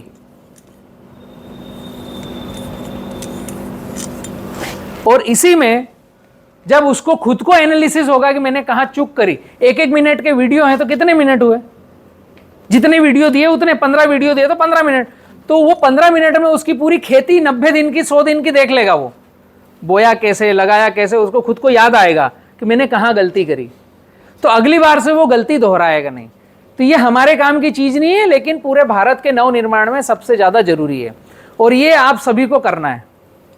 अभी किसी किसान के पास जाओगे, एक भैया तेरे खेत का एक वीडियो बनाकर मुझे देता रहे, जब भी काम करेगा मैं हर वीडियो का 10 रुपए का टोकन दूंगा, कोई मना करेगा आप लोग को? सबके पास मोबाइल है ग्रुप बनाओ, उसमें ये अवेयरनेस डालो, है ना, कि हर फसल के लिए किसान कोई से भी फसल लगा रहा है, उसका नाम, एड्रेस, डेटा, उसका आईडी नंबर बनेगा उस फसल का, और उसकी एक प्लेलिस्ट बनेगी अपने किसान पाठशाला चैनल पे। रिसर्च एंड डेवलपमेंट तुकाराम कपास, रिसर्च एंड डेवलपमेंट बलराम गन्ना, रिसर्च एंड डेवलपमेंट उमेश पपीता। उस किसान के लिए हमेशा की जानकारी हो जाएगी, वो कब भी उसके नाम से, उसकी आईडी से वो ढूंढ सकता है। तो ये कुछ प्रोडक्ट हैं जो मैंने आपको बतलाया अभी। और एक चीज और महत्वपूर्ण है, R&D समझ में आया? अभी ये सारी चीजें अवेयरनेस वाली है, आपको ग्राउंड तक पहुंचाना है। 17 नंबर पे BK कॉन्ट्रैक्ट फार्मिंग। हम मध्य प्रदेश में अभी कॉन्ट्रैक्ट फार्मिंग कर रहे हैं। आप में से जो क्रॉप डॉक्टर अच्छे निकल के आएंगे, जो हमारे साथ पैसा लगाकर आगे बढ़ेंगे, उनके साथ हम कॉन्ट्रैक्ट फार्मिंग यूपी में भी करेंगे। हम MP में कर रहे हैं केले पर, यहाँ पर भी कर सकते हैं हम। वहाँ केले में वो किसान जो कर्जे में है, जिनके पास खेती करने को पैसा नहीं है, बट खेत है और पानी है और जज्बा है कि कुछ करना है, उनको हम पौधा दे रहे हैं, खाद दे रहे हैं, दवाई दे रहे हैं, लेबर पेमेंट दे रहे हैं, निंदाई गुड़ाई का काम दे रहे हैं, पूरा XYZ पैसा दे रहे हैं। 1 एकड़ में लाख रुपए लग रहा है तो लाख रुपए का सारा सामान अवेलेबल करा रहे हैं कॉन्ट्रैक्ट फार्मिंग में। माल हम ही काटते हैं उनका, हमें चाहिए माल। भाई इतना मैं सब कुछ कर रहा हूं तो मैं पैसे कहां से कमाता हूं, है ना? रॉबिन हुड तो हूं नहीं, अमीरों से लेकर गरीबों में बांटना ऐसा नहीं होगा ना कहीं ना कहीं से तो पैसा आएगा। तो आप लोगों को भी पता होना चाहिए कि बलराम पैसे कहां से कमाता है। हम पैसे कमाते हैं खेती का माल बेच करके। केले बेचना एक हमारा व्यवसाय है, ठीक है। ये है खेत, किसान, ठेले पर मार्केट और केले की रेडी। आपको पता होना चाहिए कि केले का पैसा आता कहाँ से है, और केला खरीदार जो पैसे देगा, है ना। ये है मेन मुख्य आदमी जो पैसे देगा, जो इस ठेले से खरीदेगा। इसको गाड़ी में बैठा दे, अभी बाइक में बिठा रहा हूं, है ठीक है। केला लेने जा रहा है, ठेले पर पैसा देगा ये व्यक्ति। यहां से ठेले से पैसा आएगा राइपनिंग चेंबर पे, राइपनिंग चेंबर से लोडर के पास, और लोडर किसान के पास, किसान का खेत। पैसा यहां 50 रुपए दर्जन, यहां 30 रुपए 20 रुपए दर्जन, यहां 18-19 रुपए दर्जन, किलो हो गया दर्जन मतलब, और यहां जो एक्चुअल रेट अभी 17 रुपए किलो चल रहा है, ठीक है। ऐसा ये केला जाता है। अभी किसान की समस्या है कि मुझे पैसा कम मिल रहा है, इसकी समस्या है कि मुझे पैसा ज़्यादा देना पड़ रहा है ना। इस मिसमैच को तोड़ना है। तो यहां पर जो मेन व्यापारी चेंबर वाले, केला आप एक याद रखना, ध्यान में रखना कि किसान ने पकाया और पहली गाड़ी काट के दी, और यहां पर लोडर जो है इसका फोन वापस किसान के पास गया 8 दिन के पहले कि भैया आपका माल कटिंग पे आ गया है, तो समझ लेना कि इसका माल अच्छा है। अगर इसका फोन नहीं आया मतलब इसका माल है खराब। क्यों? ये जो चेंबर ठेले वाला है, इसके ठेले पर अगर एक ठेले पर इसने 1 क्विंटल माल रखा है तो वो माल कब बिकेगा, कब काला होगा, कब उसमें फंगस आएगी, वो माल जिसने लिया उसने घर जाकर मटके के पास रखा तो कितने दिन में खराब हुआ, वो सारे कैलकुलेशन मायने रखते हैं कि इस ठेले पर रिपीट माल चेंबर से आएगा कि नहीं। अभी यहां 1 तारीख को माल कटा, 1 तारीख को माल कटा, ये ट्रेवल किया 2 दिन चेंबर में, गाड़ी गई दूसरे दिन, अब चेंबर में जगह खाली हुई तो दूसरे दिन माल अंदर हो गया, नहीं तो तीसरे दिन अंदर होगा। 4 दिन चेंबर में लगेंगे तो 3 दिन यहां का ट्रेवल हो गया, 4 दिन चेंबर के हो गए, 7 दिन। 7 दिन के बाद फाटक खोला तो पका हुआ केला नहीं मिलेगा, हरा पीला मिलेगा, अधकच्चा मिलेगा, वो खुला रहेगा 1 दिन तब पकेगा। 7 दिन के बाद 2 दिन ठेले पे रहेगा, 9 दिन। तो इस किसान के पास जो केला कटा उसकी क्या कैपेसिटी है कि 9 दिन स्वस्थ रहे, और जिस कंज्यूमर ने उसको लिया वो 1 ही दिन में पूरा नहीं खाएगा, 1 से 2 दिन लगेगा ना। तो 9 से 11 दिन जो आज मेरे खेत में केले को दराती लगी, क्या उसकी कैपेसिटी है 11वें दिन तक सही रहने की? बी किसान ग्रुप इस पे काम कर रहा है और इसमें पैसे कमा रहा है। हम कॉन्ट्रैक्ट फार्मिंग भी इसीलिए कर रहे हैं, किसान को खाद बीज दवाई सब दे रहे हैं, इस कंज्यूमर को प्रीमियम केला दें। ये ठेले वाला ज़्यादा रेट में खरीदे, ज़्यादा रेट में बेचे, तो चेंबर हमारे खुद के हैं, हम 2 पैसे यहाँ से कमाएं। लोडिंग हम खुद करते हैं तो हम 2 पैसे यहाँ से कमाएं। किसान ज़्यादा अच्छा माल बनाएगा तो हम उसको 2 पैसे यहाँ से दें। ग्राउंड पर माल अच्छा नहीं है, इसलिए हम अवेयरनेस दे रहे हैं कि माल अच्छा बनाओ।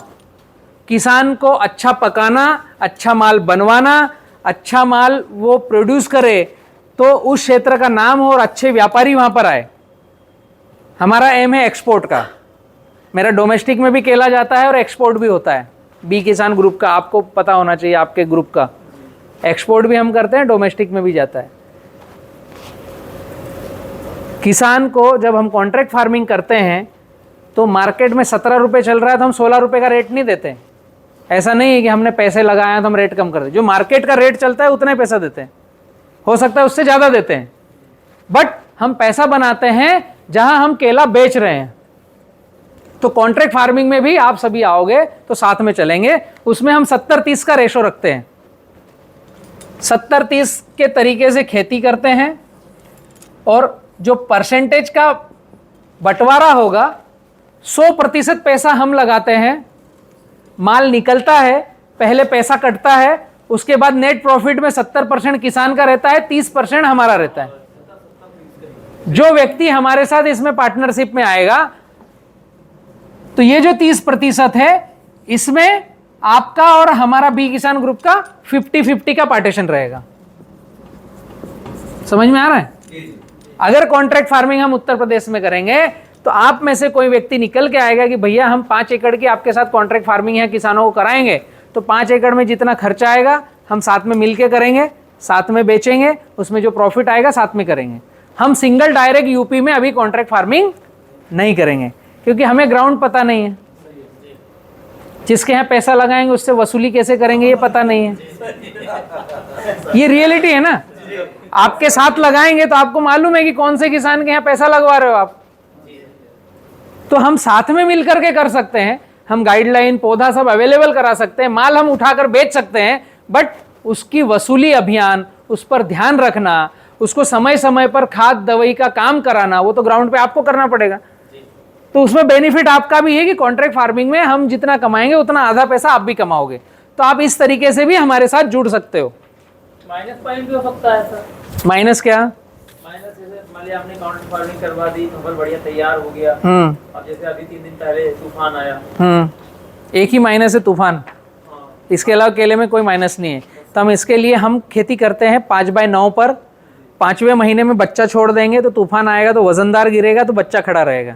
तो माइनस ये होगा कि हमारा एक सीजन जाएगा, बच्चे से अगली खेती फिर कर लेंगे, उससे कमा लेंगे, है ना, रटून से कमा लेंगे। नुकसान की भरपाई के लिए हमारे पास रेटून का जो है रेटून रहेगा, कि हम 5वें महीने उसको छोड़ देंगे। हाँ, उसमें रेटून रहेगा। अच्छा सर, इसमें एरिया का क्या क्राइटेरिया है? 9/5। हाँ जी, जैसे एक आप वहाँ हैं और हम यहाँ हैं, तो हम कितना वो रखें, कितने एकड़? आप जितने एकड़ में पैसा हमारे साथ आधा आध लगा सकते हो उतने एकड़ हम कर लेंगे। 1 एकड़, 10 एकड़, 100 एकड़, 50 एकड़, 5 एकड़, उसकी लिमिटेशन नहीं है। माल हमारे खुद के राइपनिंग चेम्बर है तो माल तो हम ले लेंगे, बट आपकी कैपेसिटी हमारे साथ कितने एकड़ तक जाने की है। अभी हम एमपी में और महाराष्ट्र में 250 एकड़ कर रहे हैं मिल करके। आप यहाँ पर अगर 3 एकड़ का बजट है आपके पास, 1 एकड़ में 1 लाख रुपए लगता है, आपका बजट है 3 लाख हमारे साथ पार्टिसिपेट करके आगे बढ़ना, तो 3 लाख हम मिलाएंगे तो 6 एकड़ में कर लेंगे। कॉन्सेप्ट समझ में आ रहा है? आपका बजट 50,000 का है तो 50,000 हम मिलाएंगे तो 1 एकड़ में कर सकते हैं।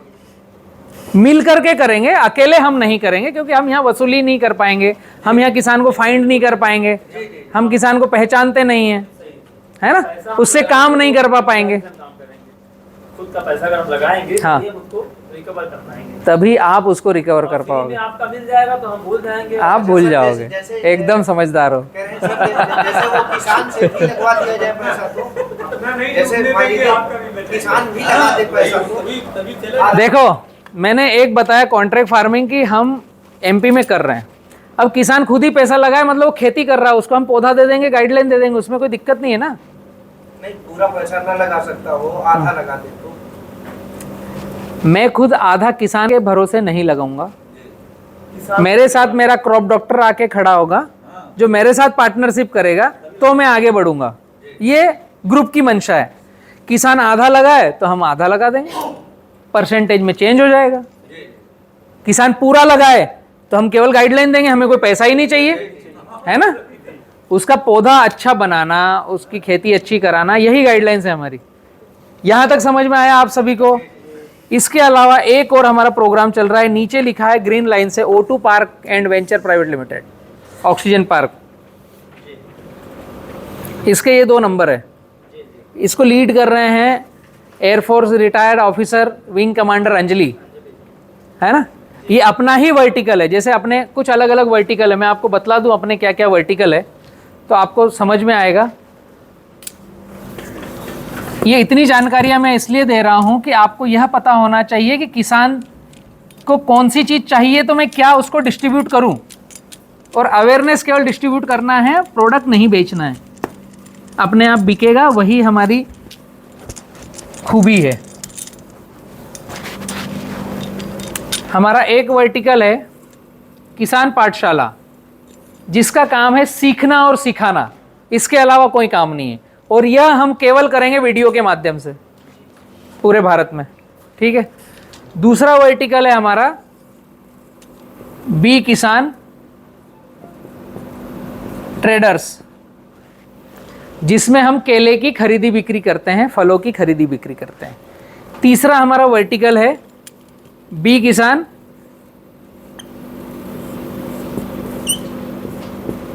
प्राइवेट लिमिटेड, बी किसान स्मार्ट फार्मिंग प्राइवेट लिमिटेड, जिसके अंदर ड्रिप है, जिसके अंदर वाइसेनोमेटा है, जिसके अंदर आप पौधे की बुकिंग करते हो, जिसके अंदर टिश्यू कल्चर्स है, ठीक है।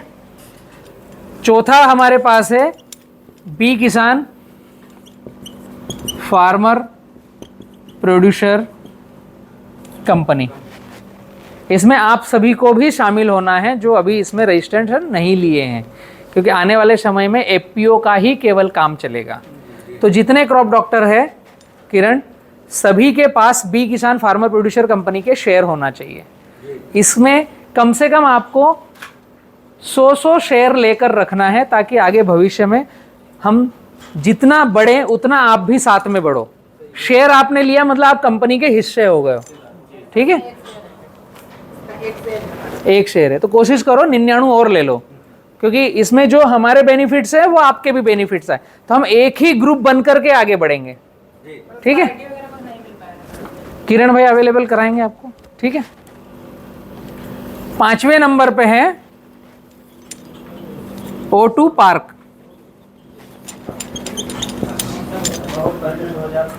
ये प्राइवेट लिमिटेड है,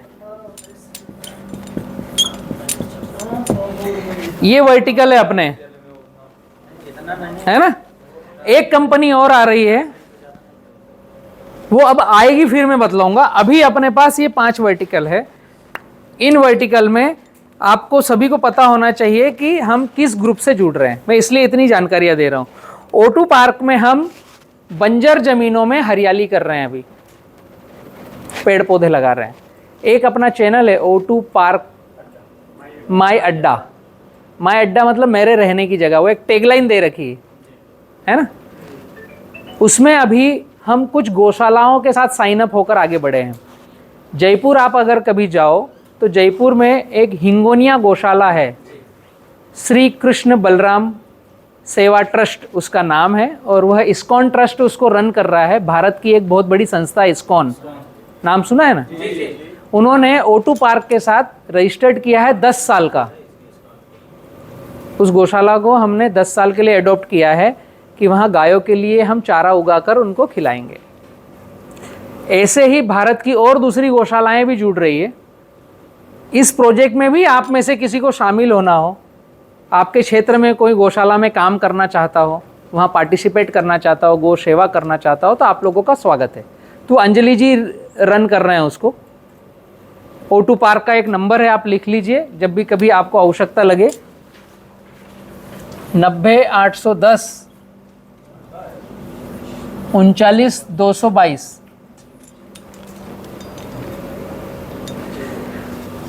एक और अच्छी सौभाग्य की बात है कि भारत की सबसे बड़ी गौशाला जो श्री गोधाम पथमेड़ा है, जिसमें 1,52,000 गायें हैं, उन्होंने भी हमको इनवाइट किया है। हम वहाँ जाकर सर्वे करके आए हैं। अब पेपर्स पर काम चल रहा है।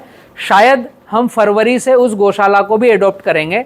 पहले चरण में हम उनका जो एक नंदीग्राम करके जगह है, वहाँ 15,000 गायें हैं, उनका हमने सर्वे किया है कि हम गायों के लिए चारे की व्यवस्था करें।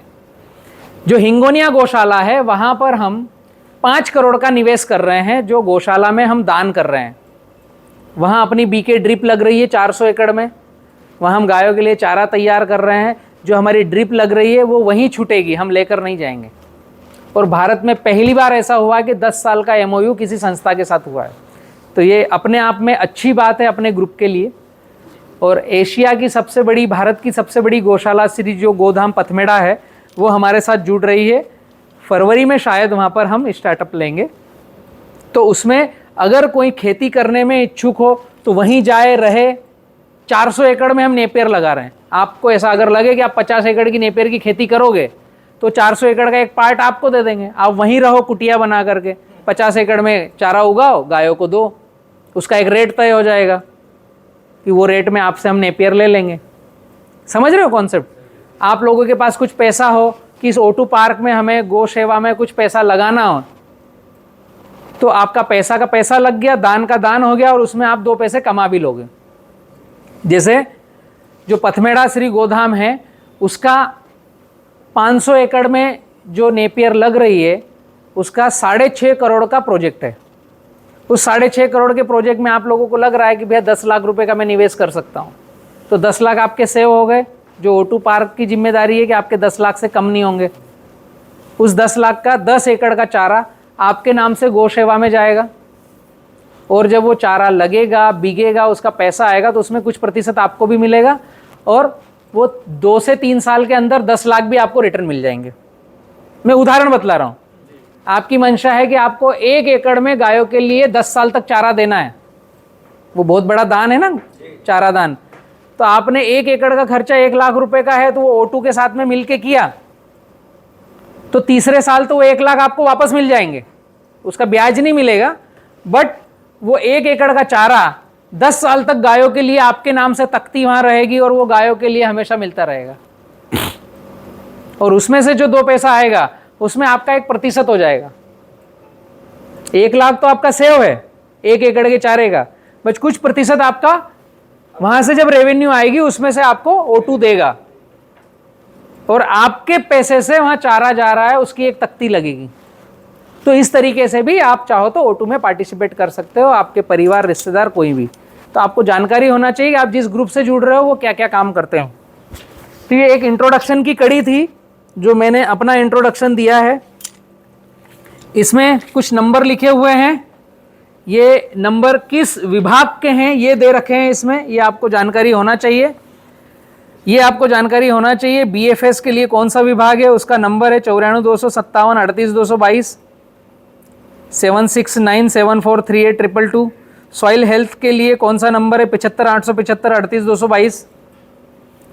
क्रॉप डॉक्टर के लिए नंबर है, बैम्बू परचेसिंग, बनाना परचेसिंग के लिए नंबर है, प्रोडक्ट के लिए नंबर है कि वाइसेनोमेटा, ह्यूमेट, फुलवेट अगर बुलवाना हो तो उसके लिए नंबर है, प्लांट के लिए नंबर है 9754138222, ड्रिप के लिए नंबर है 76,488 38,222। ये अलग अलग व्यक्तियों के नंबर है ना। आगे सर्विसेज हैं, स्टेट वाइज हैं। अभी आप लोगों के साथ में अजय भाई लीड करेंगे यूपी को, आप लोग लीड करोगे यूपी को। तो किरण जी अभी आप में से जो आगे अगुवाई करने वाले हैं उनको भी कुछ नंबर अलाट करेंगे यूपी के, और नंबर ऐड होंगे, ठीक है। यूपी को हम 3 चरण में बांट रहे हैं।